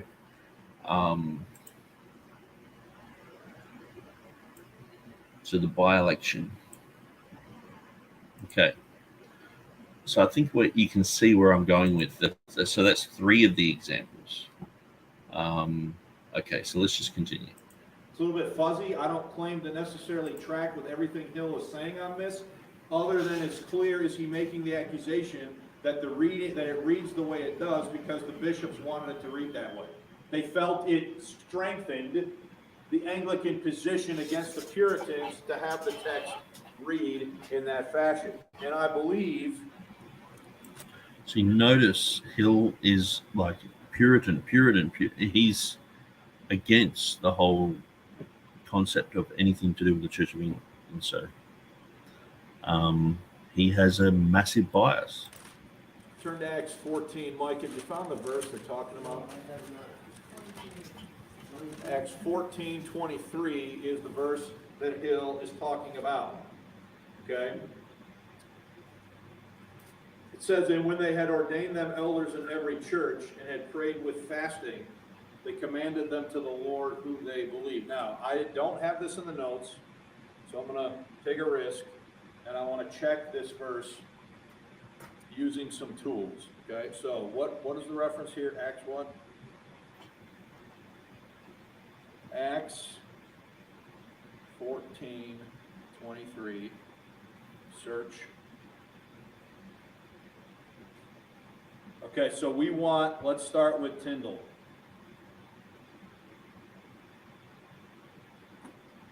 Tyndall said, and they had ordained them elders by election in every congregation after they had, not sure what that word prayed and fasted. They commended them to God on whom they believed. Okay, let's go to the Geneva. And when they had ordained them elders by election in every church and prayed and fasted, they commended them to the Lord in whom they believed. Let's check the bishops. And when they had ordained them elders by election in every church and had prayed with fasting, I think this is the part that he's objecting to, by election. Maybe not. So I looked at this before, and I will be honest, I wasn't quite following what point Hill was making here, other than he doesn't like the word ordained. Okay, so let's just go back and look at that. So if you look at Geneva, it says, they commended them to the Lord in whom they believed. If you look at the bishops, commended them to the Lord on whom they believed. So then that tells me that the part that he's objecting to is the use of the word what? Ordained. He views it as a word of too high church influence. Okay. Now, look at the... So, I mean, that one example should show you that this guy has a bias. Ordain it's a word that we would use a lot in church circles. People are ordained, they're an ordained minister, and but we would just say that God's ordained me to be a preacher or whatever. And so, but yeah, obviously this guy Hill has a huge bias, a Puritan bias. The next one. He says, next I come to 1 Corinthians 12:28. So let's turn to 1 Corinthians 12:28. Now you know, those of you that have been here, that I've talked about this one before. And see, this is where I'm sort of tracking with Bryan and going, okay, well, that's okay. you can think that these guys added these things or whatever, subtracted these things, that Bancroft did that. But when we get to this one, it's a huge accusation against Bancroft, and I don't know why Bryan Ross would think that Bancroft would be like this, would be so deceptive, and not think that everyone would notice. It's a pretty big blunder. So let's have a look. 1 Corinthians 12:28. And I believe it's just a print error. And Bryan Ross is like, no, it's a deliberate change to put in the hierarchy because this guy Hill said it. And let me find it here.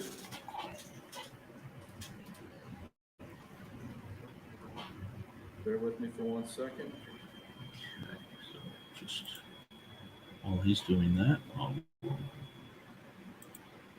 we're at 1 Corinthians. So here is the 1611. And we want right here, verse 28. Okay? Here's verse 20 in the 1611. And God has set some in the church, first apostles, secondarily prophets, thirdly teachers, after that miracles, then gifts of healing, watch, helps in governments, diversities of tongues. Okay, how does yours read? Yours says helps, comma, what? Governments. Thereby distinguishing helps and governments as two separate what? So naturally you see that, and I go, well, it's a print error because they fixed it in 1623. But Bryan Ross is like, no, this is a deliberate.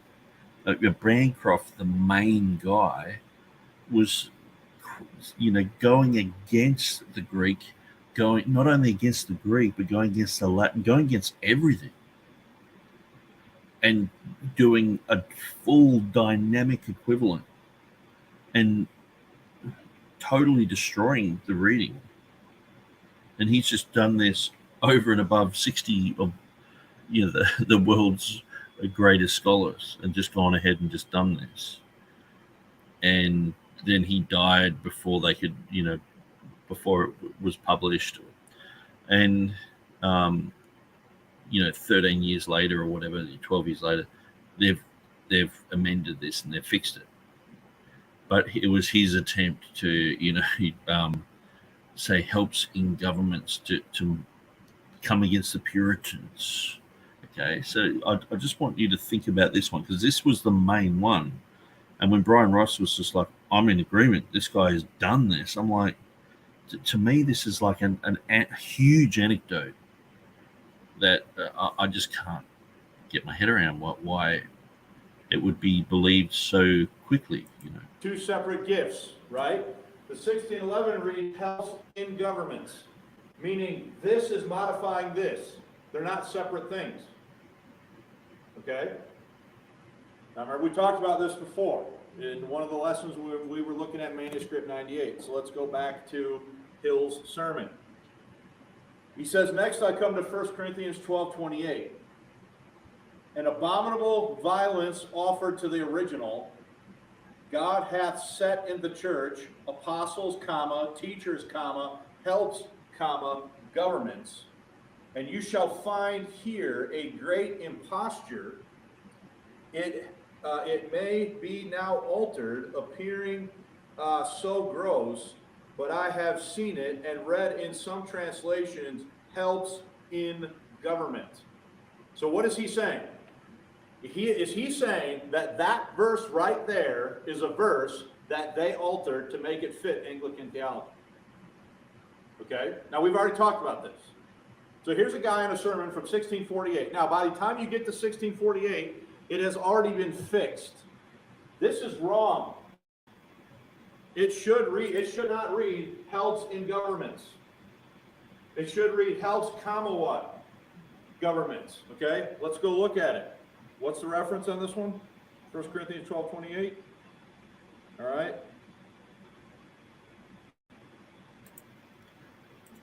So Docky said to seeking to say what possessed them to remove that verse. Yeah, it's like, it's pretty amazing.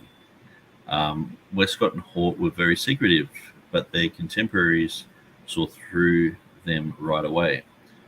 Seems strange Bancroft could secretly have an agenda and no one catches on around him. Yeah, it's I just seem to feel like it just seems like an impossibility. You know what I mean? Like that he could just like I've got no doubt that these guys at the end were trying to make the concordance of the Bible match. You know, you're trying to you got the synoptic gospels, you got things that say the same thing. You know, do we go with murder or kill? And I believe that they didn't make any mistakes in that, regardless of what James White and others say. That they specifically chose words knowing that people would point these out and go, oh, they should be the same and all this. But yeah, when it comes to this, it's like it's just a print error. For probably the last 20 years, people have said, where are their changes in the 1611? I'm like, oh, yeah, it says helps in government, but that was just a print error. It's cleared up in 1623. And it should have just been helps, government. And it's just been cleared up. And just to show people where there has been a print error and it's been fixed. I mean, surely that should be an option that Bryan should be going, well, this is a print error. I just can't, well, he hasn't mentioned it yet, but he's like, this is the place where they deliberately changed it. So anyway, we'll get to that. So there's only about 5 or 6 minutes that I really want to get into, because then it starts getting into the was the Bible authorized and all that sort of stuff, where the guy was the king. Of course, he authorized whatever he did was authorized. 1 Corinthians 12:28. Go to the Bishop's Bible. Remember that Bishop's Bible is the base text. What's it have? It says helps, what? Helpers, governments. Are they two separate things? Okay? We can go to the Geneva Bible. So the thing is, there's no reading anywhere in the world that has helps in government. It's just like, it doesn't read that anywhere. And so you naturally go, well, it's an error. It's a print error. And so to just say he was just trying to bolster the Church of England's hierarchy and all this sort of stuff. It's just something said by someone who's obviously got a bias against them and who favors Puritanism. Helpers, what? Governors, diversities of tongues, right? So out of the blue, we all of a sudden have this reading here in the 1611 that says helps, what? Helps in governments. Okay? What's this guy's name again? What Hill is saying is that verse was messed with by who? By Bancroft and the bishops to make it read. Okay, so I'm just going to read through this. So it says, violence offered to the original. God hath set in the church apostles, teachers, helps, governments. You shall find here a great imposture. It may be now altered, appearing so gross, but I have seen it and read it in some translations, helps in government, which is a most horrible, prodigious violence to the Greek words, for they are both accusative case, helps. There are elders, government, and deacons. Now to obscure these, you must put in helps in governments. I mean, to me, it's just reading into this just way too much. And so I can't see how this can't be looked at as as a print error. I mean, I can even picture someone in a situation where, I mean, you've got uppercase and lowercase letters. They're actually from the uppercase and lowercase part of their letter casing. They're putting it in backwards with a mirror, and they've got someone telling them, this is helps in government. So it could be helpies. Someone could have had like an accent or something, helping, or something like that, helps, and they've just put in helps in governments, and it's, I mean, to me, it just makes so much sense that that's what happened. But let's just continue. The way they wanted it to read to support their view of church governance. Okay? So let's read that paragraph again. Also, next. Next I come to the 1st of Corinthians 12:28. An abominable violence offered to the original. God hath set in the church apostles, teachers, helps, governments, and ye shall find here in a great imposture, it may be now altered, appearing so gross. So in other words, that was fixed. That reading in the 1611 was fixed in, like, I want to say 1628. They changed it back to what it should say. It should say. So I think it says 1623 before, so 1628. So you're looking at, just a few years later. It's not that long afterwards. Say helps, governments. Helps in governments is not what the original says. You with me? So he's acknowledging that by 1648, you're going to find some copies that have changed it, but you're also going to have copies that were still in circulation and use that had it the old way. That helps in governments. Okay? Appearing so gross, but I have seen it and read in some translations, helps in governments, which is a most horrible, prodigious, am I saying that word right? Yeah. Prodigious violence to the Greek words, for they are both the accusative case, helps there are elders, government there are deacons. Now to obscure these, you must put it helps in government. You see what he's saying? That verse right there is hitting upon a disagreement between the Anglicans and the Puritans over church governance. Okay? And he's saying that shows up early on in the conversation as a place that an Anglican reading was inserted, because he's still talking about the 14 the 14 places that were alleged to be tampered with by Bancroft. Okay, now let's go to the next one. Okay, so it looks like we've got Bryan Ross here. Hi Nick, Miles Smith is the one who first complained against Bancroft. Many others, in addition to Hill, complained about 1 Corinthians 12:28. Okay, so that would have to be something that I would have to find out exactly where that was said by Miles Smith, or was it said by other people later on. So I'll look into that. Thanks for that info.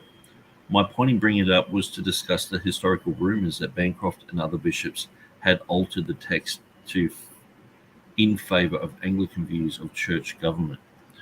And so, but I guess in a way, I believe that they are rumors.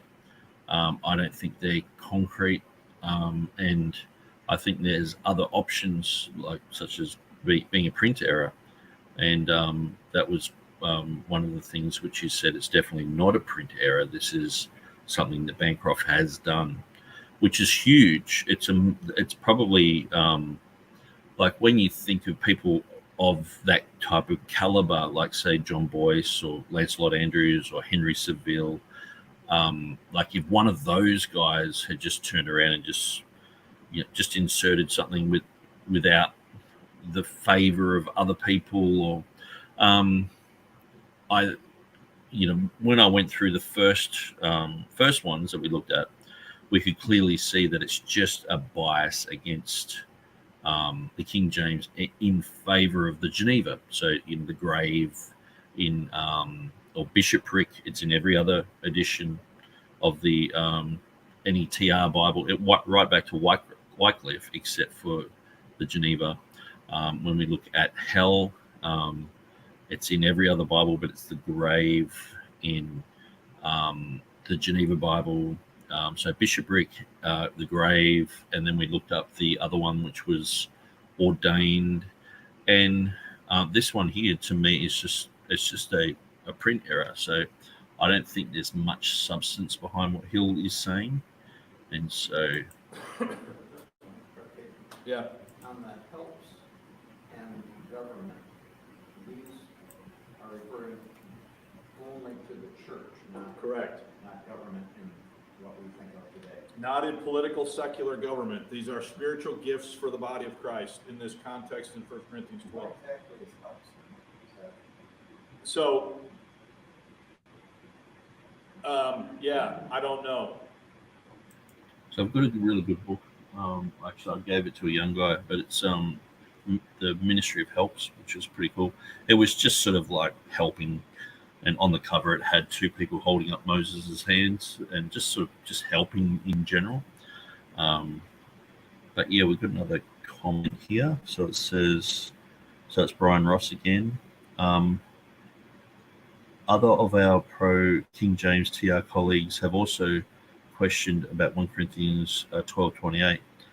I am off to work, so I will not be able to participate in the rest of the discussion. So that's fine. But let's just continue. All I know is that they're two separate things in the text. Charity and helping. It would be somebody that had the gift to help other people. Yeah, it would be that sort of a gift towards practical charity towards other people or something like that. Whereas a government would be the ability to administrate and oversee things in the assembly. Okay, but here's the thing. So look at this last line here. Okay, helps. There are elders.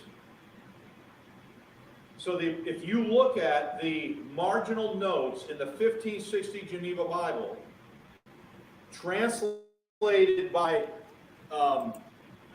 not Anglicans, but translated by the people that took refuge in Geneva during the reign of Bloody Mary, they say in the margin to the 1560 Geneva Bible that helps are elders. Okay? Helps there are elders, government there are deacons. So in the Puritan understanding of church governance, deacons and elders are two separate, distinct what? Things. In the order and the thinking of the Anglican hierarchical church, those are subservient. A deacon is subservient to a bishop or an elder. And so when it reads helps in governments, it's intending to convey the Anglican understanding of church politics. Okay, so I just pulled up the Geneva Bible. Now this is a 1583 Geneva. It's called the Noblest Geneva, but it's still got the notes. And so we want to zoom in to 27. Now I've forgotten exactly where that was. We're just going through so many at the moment. Where are we? 12:28. Okay. So that must not be it. 1 Corinthians 11, 12. Next page. Here we go. Get to zoom right in there. There we go. 12:28. And God hath ordained some in the church as first apostles, secondly prophets, thirdly teachers, and them that do miracles. After that, gifts of healing, helpers, governors, diversities of tongues. And so it has written here for all churches differed throughout the world, are diverse members of the one body, or everyone for his part. And so the R here, helpers, as deacons. The F is as elders. So helpers as deacons and governors as elders. Okay, so let's go to Visa again. We'll just see if there's anything there that we can check out. So I'll go to 2 Corinthians, Posterior. We'll go back from there. I think it's got 15 or 16 chapters. Back to here. See where we are. It's okay, 15 through 112. 11, 12, 13, 14 there.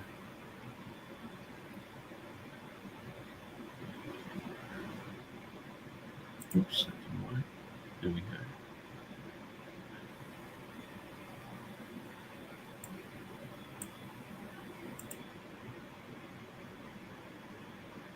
Not going to be too far. No, 12. Next page. 28. Let's have a look. So, see, this is the thing. The are we 12? Yeah, I'm pretty sure it said 12. And it was 28, wasn't it? Yeah, 12, 28.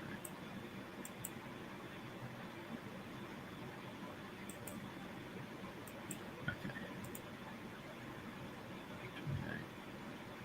Yeah, it has apostolos here. First apostles,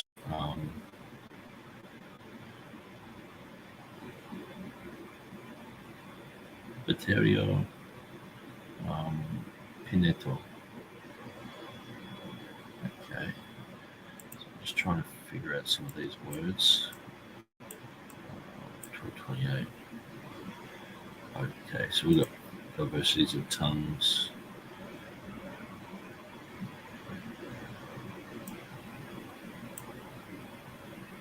It's interesting. It doesn't seem to be the right. It doesn't seem to be the right verse at all. So let's check, because sometimes these, yeah, I think I'm in chapter 11. That's the problem. Sometimes these can have typos at the top, and it says chapter 12. Especially Erasmus is one. It's got page after page of like 100 pages where it's all the wrong numbers, and you can fry your brain trying to find something. But it would have been hard to make books back in these days. Okay, so we've got 17.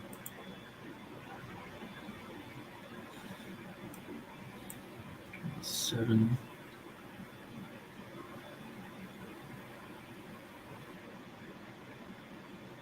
Okay. Looks like the verse, and it's chopped in half. So go up here. Yeah. So apostolos. It just so happened that that other verse had apostle in it as well, which was strange. That's what threw me off. Apostolos, deuteron, which would be second, prophetas, prophets, triton should be third, didaskalos. So we're looking specifically for anything here. Okay, so it has here in the Latin the opit eulationis and the Bernationis. And so similar endings, but they've both got annotation indicators. So I would say this would be anti-lepsis and Kubernetes. So, yeah, interesting. So down the bottom, 28.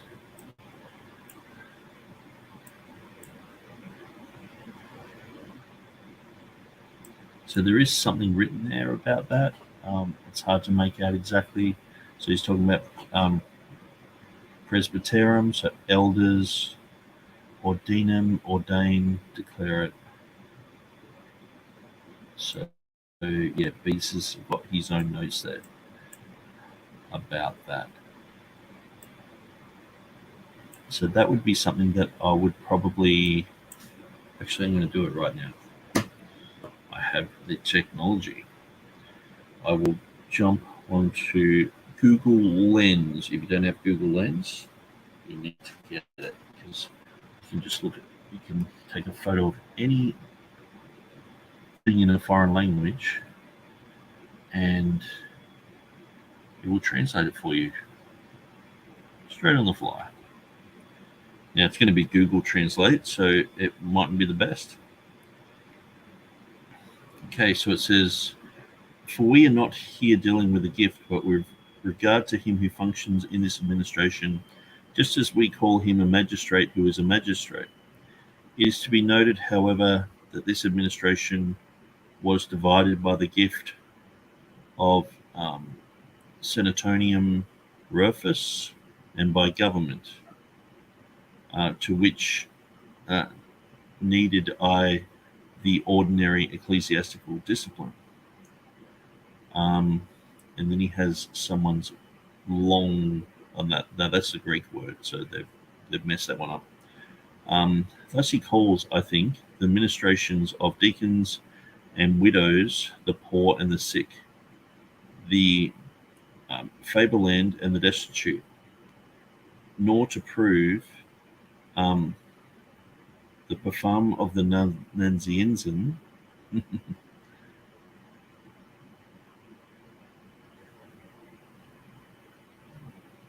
Okay, so it's, yeah, it is talking about church politics and things like that, but I mean, this type of accusation is, it's sort of on par with that. This would put a huge spanner in the works for anyone who would claim that the King James Version was literal, was formal equivalence, was word for word, to have such a massive error like this.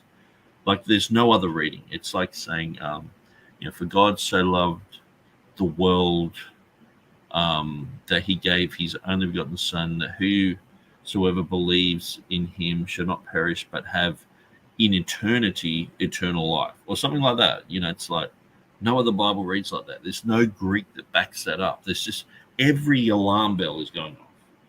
Beza doesn't have it. The no other English Bible has it.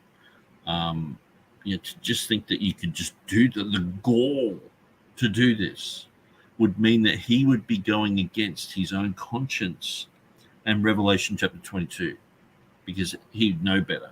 Everyone knew better. It's almost like no one would translate like that. No one, not even a schoolboy would translate like that. And so to think that he would do that is just, it just doesn't sit right. Okay, so let's just see what Brian's got to say here. That's what Hill is saying. Following this? Okay. Now look, guys, I'm going to pause here and say, what we're covering right now is inconvenient information for the vast majority of King James defenders. Okay? Because there's not supposed to be this kind of stuff happening. It's supposed to be pure and pristine, and there's not supposed to be this kind of funny business going on. My point is, I am personally convinced that this instance here in 1 Corinthians 28 is not a printer error. So you see that? So this is where I just made up my mind. I'm going to do a video on this. Like I was listening to this the other day, and I wanted to do it a few days ago, but I was just a bit tired. And I just thought, this is a printer error. See, the thing is, it's not so much that we're just sticklers with the TR guys and the King James guys, and we don't really want to deal with reality. This is the reality, and he's just bringing forth this, and it's not a printer error. It's like, no, I do deal with reality, and to actually charge one of the translators as making this huge error, deliberately doing this. Like, I mean, it would have been embarrassing enough to see that it ended up like that. But to imagine, everyone going, they did it on purpose. It would throw the whole translation. I look at things that are done sloppily by, say, the MEV translators. Now, they had in Isaiah 58, verse 8, they had the word reward, and it means a rear guard. Okay, that's the King James reading. Now, they thought it said reward, so they kept the King James reading there, which a lot of people are like, oh, that's fine. But it proves they never went to the Hebrew there. And how many people could make that error? Maybe one person. Obviously, someone else would, check the New King James or check another version. Or no, they had reward there. No other Bible in the history of anything has that reading. So it's just a mistake. Okay. They made a mistake because they probably had one guy going through it, updating King James words, and he thought it said reward. Now, I do know some King James, online King James editions have actually auto-corrected that reward as reward. How it's sort of like Grammarly or whatever got a hold of it at some stage and it's morphed it to reward. So perhaps they were reading that one. But it goes back to their original claims that they went to the Greek and Hebrew, and which they obviously didn't in this case, and they used 47 translators to, trying to bolster their whole thing that they're like the King James guys. And so to think, like, I can see the MEV guys doing that. I can see them just, when I found that, it was just like, that's ridiculous. Look at these guys. And I know I've done translation work.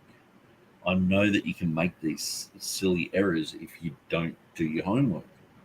Now, to just assume that Bancroft did this, but on purpose, introducing something that's never been seen anywhere ever, and just saying that's the way we're going to do it. King of England, hey, I'm sticking my middle finger up at you, buddy, because I don't like you, and I can do whatever I want, and I'm going to do, or perhaps King was involved, perhaps Bilson was involved. And so the thing is, then it's like, the bishops, they're all sort of involved, the bishops, sort of thing. So they're all just dishonest. They're all going against the other translators. Why have, like, can you imagine setting up that type of translation committee with the cross checks and the amount of times that people went over all the words just for some guy in the end to go, oh, let's just do it this way. And it's a never, ever, ever seen before reading. Like, I can understand perhaps going with a Geneva reading, like he's mentioned before, but this one's like, it's just, you're looking at a field of oranges and then just a banana in the middle. It's like, well, that doesn't fit. And to default to, it's not a printed error. It's deliberate. To me, I'm not seeing that, and I don't think I'm in denial here. I think it's a conspiracy theory. It is an intentional reading put there by a high church bishop to make it read the way he wants it to read. Okay? Later it is fixed, and it is correct in your 1769 edition of the King James Bible that you have in front of you. It reads the way it should have read the whole time, and the way it did read the whole time until all of a sudden, out of the blue in 1611, there's this weird reading that no one's ever seen before in English. You following this?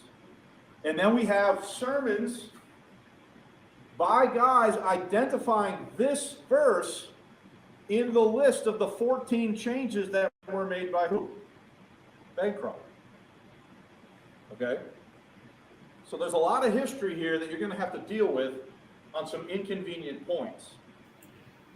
Yeah, but it's dealing with the history, knowing the characteristics, and a person who is the leader of 60 of the greatest translators ever to be assembled in one place, to just do something so childish, to do something so outlandish, is like, I mean, it's easier to go, well, he didn't do it. It just takes less mental energy to conjure up this whole conniving guy who would just go against the word. He knows Latin, he knows the Greek, and he's going against them. I mean, the Roman Catholics finding this out would have just had a ball. You know, look at this ridiculous reading, because they didn't have that. No one had this. And so you would just assume that it's a mistake. Firstly, that would be you give them the benefit of the doubt, so it's a mistake, not some guy 30, 40 years later or whatever he was, just saying this is exactly what he did. He inserted it, and a guy who has a bias towards the Geneva, because there were guys like Hugh Broughton who, no matter what the King James translators put, they were never right. They were always doing it wrong. And when I read through Timothy Berg's material, he's like, well, Hugh Broughton said this and he said that, and he said they mistranslated here, and it was so good to hear someone critiquing the King James guys from that era, saying the truth about everything. So I read through Hugh Broughton's translated material, and it was almost the same as the King James. But then when it departed, it was dumb, like the Young's literal. It was dumb. It had some stupid things in it.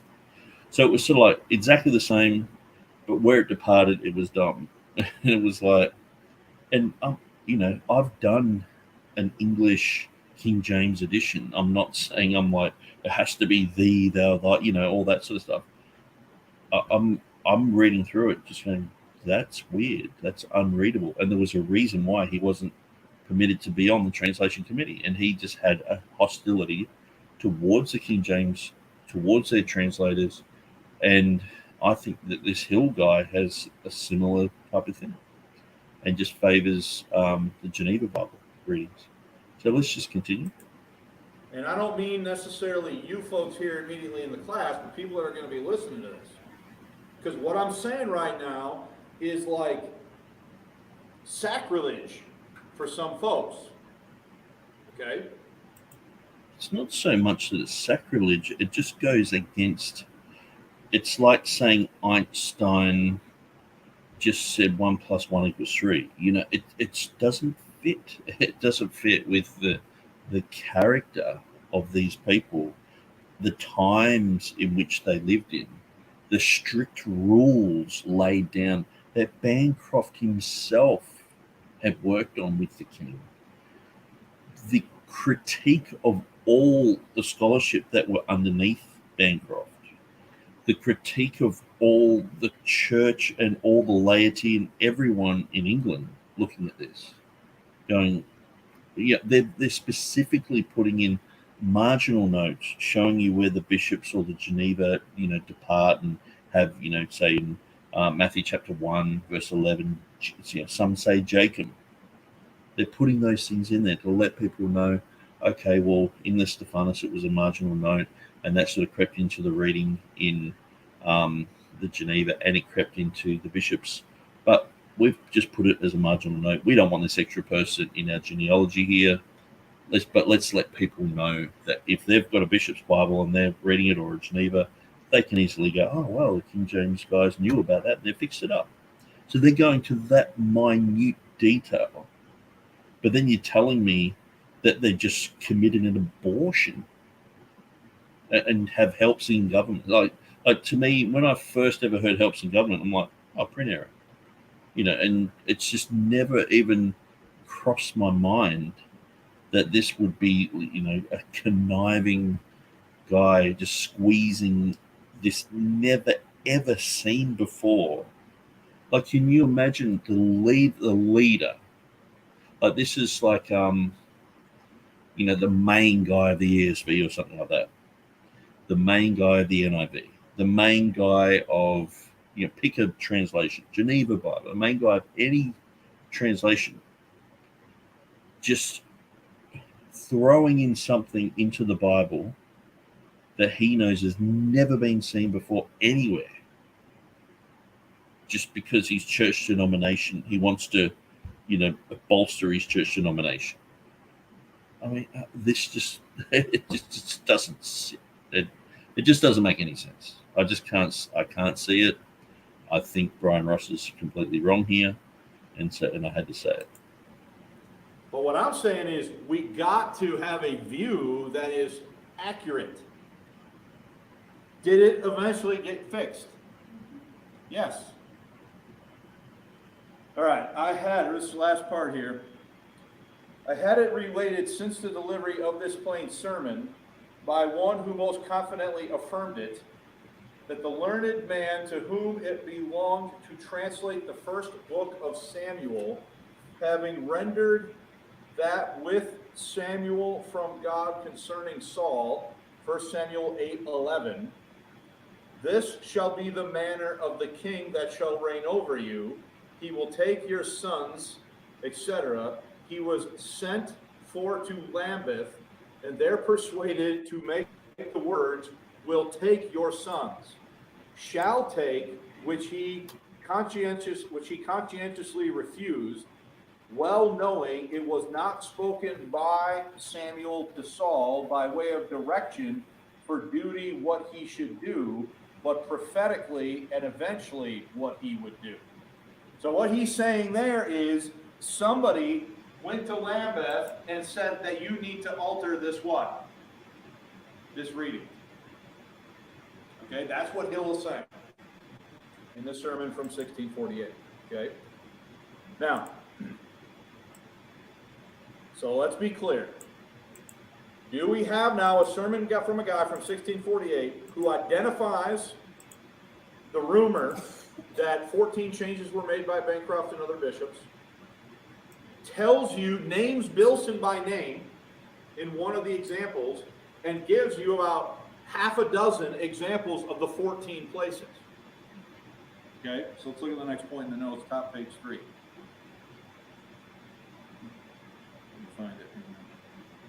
Hill's sermon also contains a discussion of the word Easter in the late translation. Now, and I'll show you where he does this, just so you can see. The next one here, right here, and lastly for Easter. So that's okay. So I'll just see what the last example. So he gives 6 examples of the 14. I just want to get a good, clear picture of that.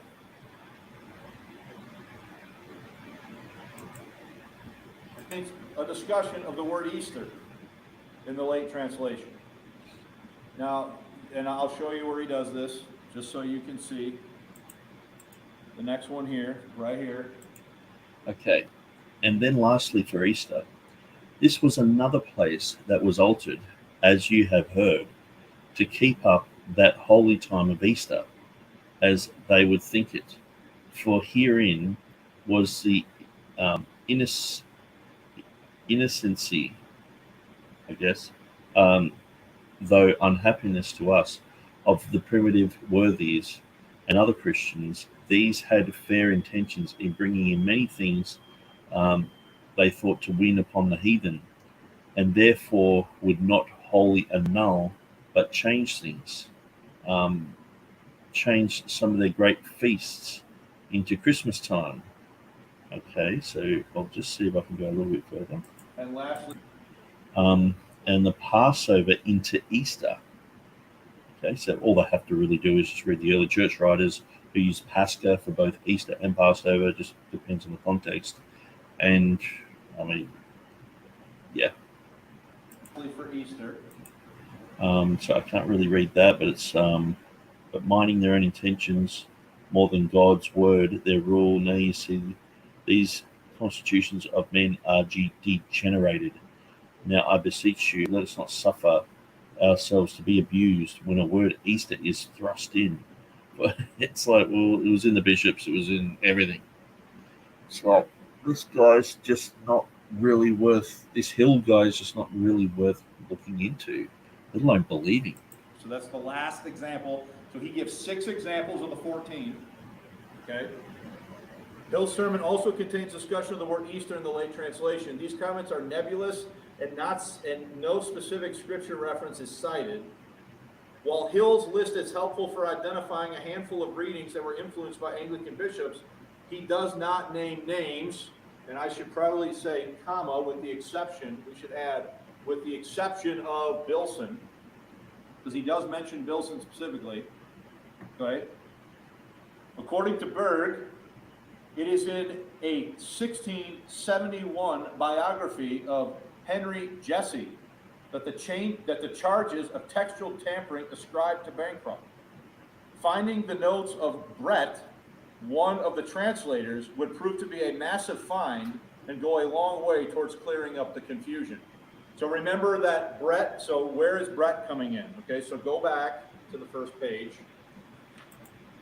So if we find Brett's information, this theory of Hill, who's obviously just against Easter, and even Bryan Ross is, we differ on the whole thing, but he's done his homework. I've read his book.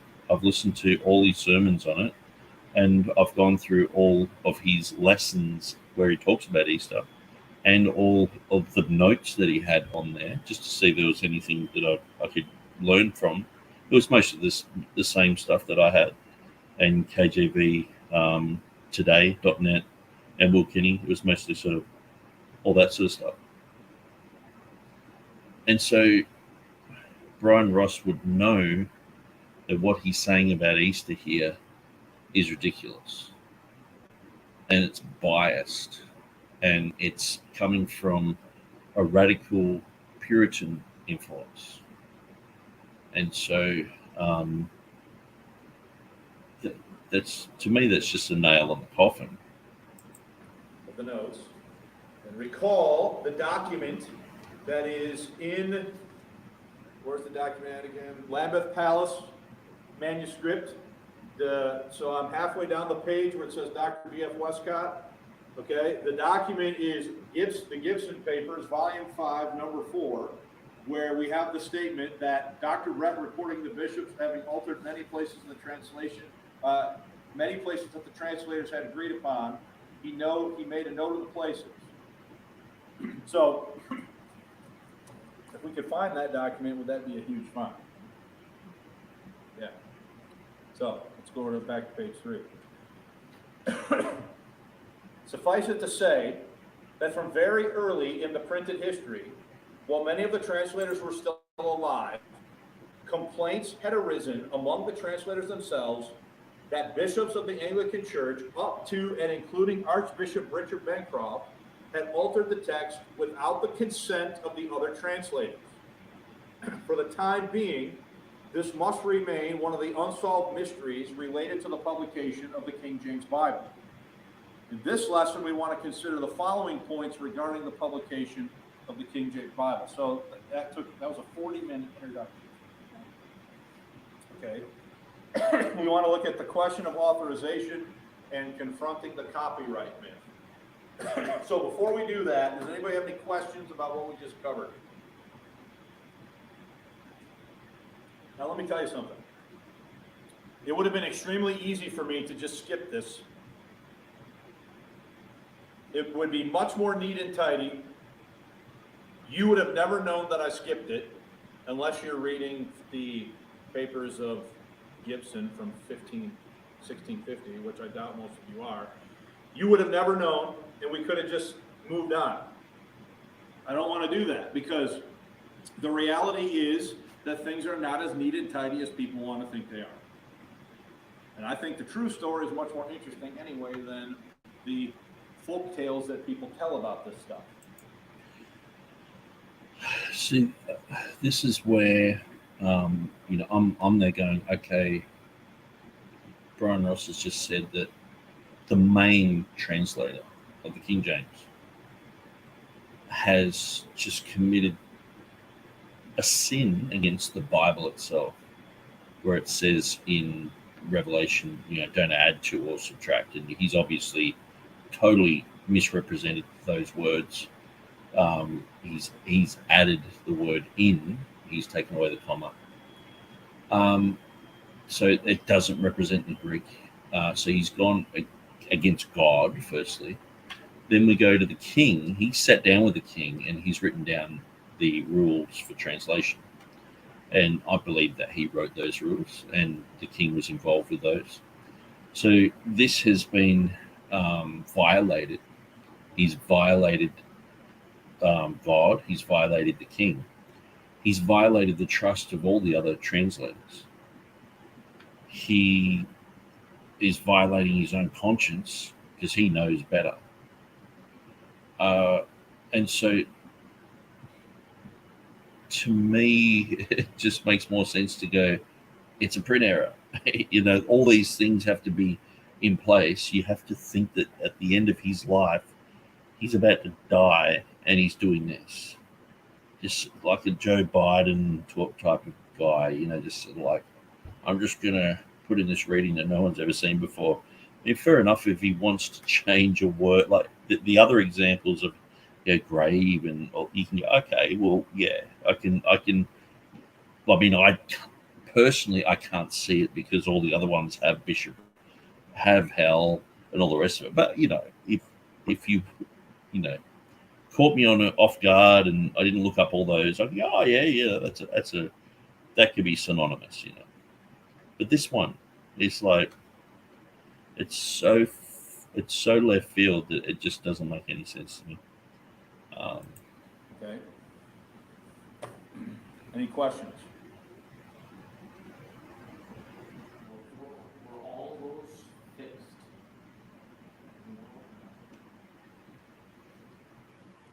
Well, you still have bishopric in Acts 1, don't you? The question is, what do you mean by fixed? So, would bishopric still be an appropriate translation? Could it still work as a translation in Acts 1? I would say yes. Okay, but if Paul is saying, well, the only one that didn't have it was Geneva. Everything else had bishopric. All the English Bibles have bishopric. Tyndale, yeah, everyone. It's is right. The intent there is to strengthen the connection. Okay? I don't think bishopric is technically wrong or an incorrect translation. The funny business with 1 Corinthians 12:28 is wrong. It is not helps in government. It is helps, comma, what? So, all the ones that are wrong. So the only one, let me be very clear, the only one that I have encountered, because we can only look at 6, we only know for sure of the 6 that are mentioned by Hill, that I would say was wrong and needed to be fixed, was the one in 1:28 that wasn't. Helps, comma, governments is the correct reading. Helps in governments is an Anglican reading. That Hill and others are saying was put there by bishops of the Anglican Church to strengthen their high church view of church government. I mean, we're looking at a time when King James's son was decapitated. Yeah. So anyway, I'm gonna revisit this topic and think about it and go over it, and I'll look at what Brian said behind Nick Milesmith is the one who first complained against Bancroft. So I'll have to find that source. I guess maybe I missed it in your previous lessons. I am going through each lesson. But yeah, I'll search for that. It was fixed. We got to be really careful and precise in what we're saying. Yes, there are these places where the text was altered. Altered does not automatically mean error. The one in helps in governments is a massive error. 1 Corinthians 12:28, I think, is a clear alteration that resulted in a private reading. You follow what I'm saying? Okay? I mean a private reading, a private interpretation that is specific to Anglican view of church government. Yes. But it was they. Well, obviously, are people crying foul? And as they cry foul, eventually is it fixed? Okay, but we can see very clearly in the 1611 that it says helps in governments. Okay? Is that right? Bart, that answer your question? Okay.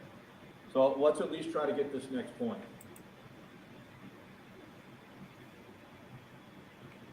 Okay, so there's a little bit about Easter at the back there.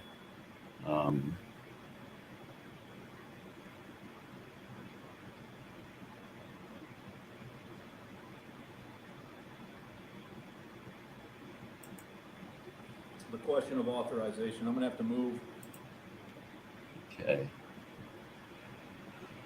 So yeah, I guess in a way I'm becoming a little bit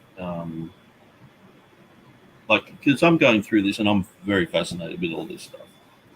And I've read Majesty and Power and the Glory and God Secretaries, that's what it's called in America.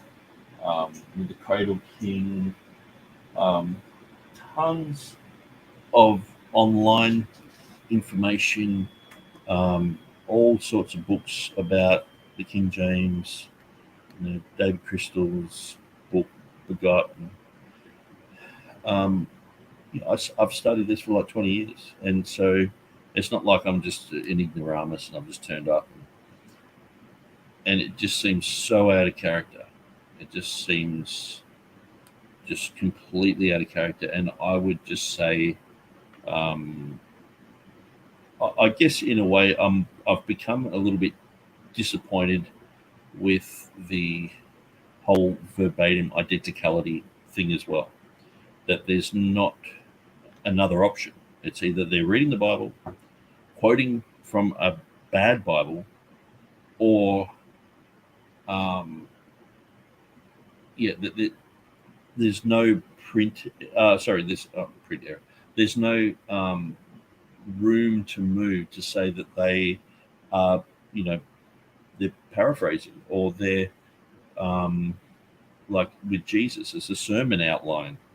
He's saying whole complete sentences about recovery of sight to the blind. I mean, that's if we look at a modern Bible and it's got that, if it said in the beginning was the Word was with God, the Word was God, and they gave recovery to the blind, you'd just be like, this is an addition, this is stupid.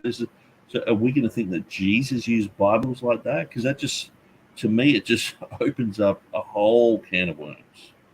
And I think having the other option that it's like a sermon illustration, and it's not out of the ordinary to think like that. People who look at the early church writers, they have to work out whether it's a direct quotation, like to say it's a Greek church writer. Is it a direct quotation? Is it an allusion? Are they just using one word from that verse, but people know what they're talking about? Are they just summarizing that verse, but they're not mentioning any of the words in that verse. Is that these things have to be taken into consideration just by people doing scholarship on the early church writers. How much more should we be, thinking about these type of things when we're looking at the Word of God, and not just going to the lowest denominator? We should be going, okay, what are all the options here? And so I'm going through Acts in chapter 9 when it talks about Philip going with the Ethiopian eunuch. And to me, straight away, just the change in the genders, when it talks about, I think it's the sheep, and one has her and one has his, to me, that is a telltale sign of, usually that's something that's like translated into like the Syriac or something like that, like into the Syriac, like even Codex Beza, the 5th century manuscript, like it'll have things like that where it'll have it'll say his for her in some places, showing that it's probably a back translation from like a Syriac manuscript or a Coptic manuscript. And so for me, straight away, I was like, perhaps this is an Ethiopian. Perhaps he went to the temple and wrote down his own rendition in his language, and he's reading it. And so, we're sort of like, oh, he's got the whole book there, and it's on his lap, and he's got the the Bible with the price tag on it, sort of thing. And it's like, he's an Ethiopian guy. He's the main treasurer for Candace, for the whole of Ethiopia. It's a huge deal. And who's to say how much of the Bible he had? So the thing is, we come to these things with presuppositions, and sometimes it's like, oh, the whole Septuagint thing just throws mud all over that. And so we've got to clear all that and just look at other options and just throw these things around. And so, anyway, I don't think he goes into much more about that. Some of the second point, we're going to have to move to the next study. The question of authorization. Okay. In addition. Okay, so I'm going to bail. I'm going to leave it there. So we went for 2 hours and 47. Thanks for everyone for joining us. Thanks for Brian for turning up. And I think, I've said everything I really want to say here. And I'll look into the Miles Smith quote, but I'm going to go to bed as it's late here now. Okay, God bless you guys, and we'll see you another time.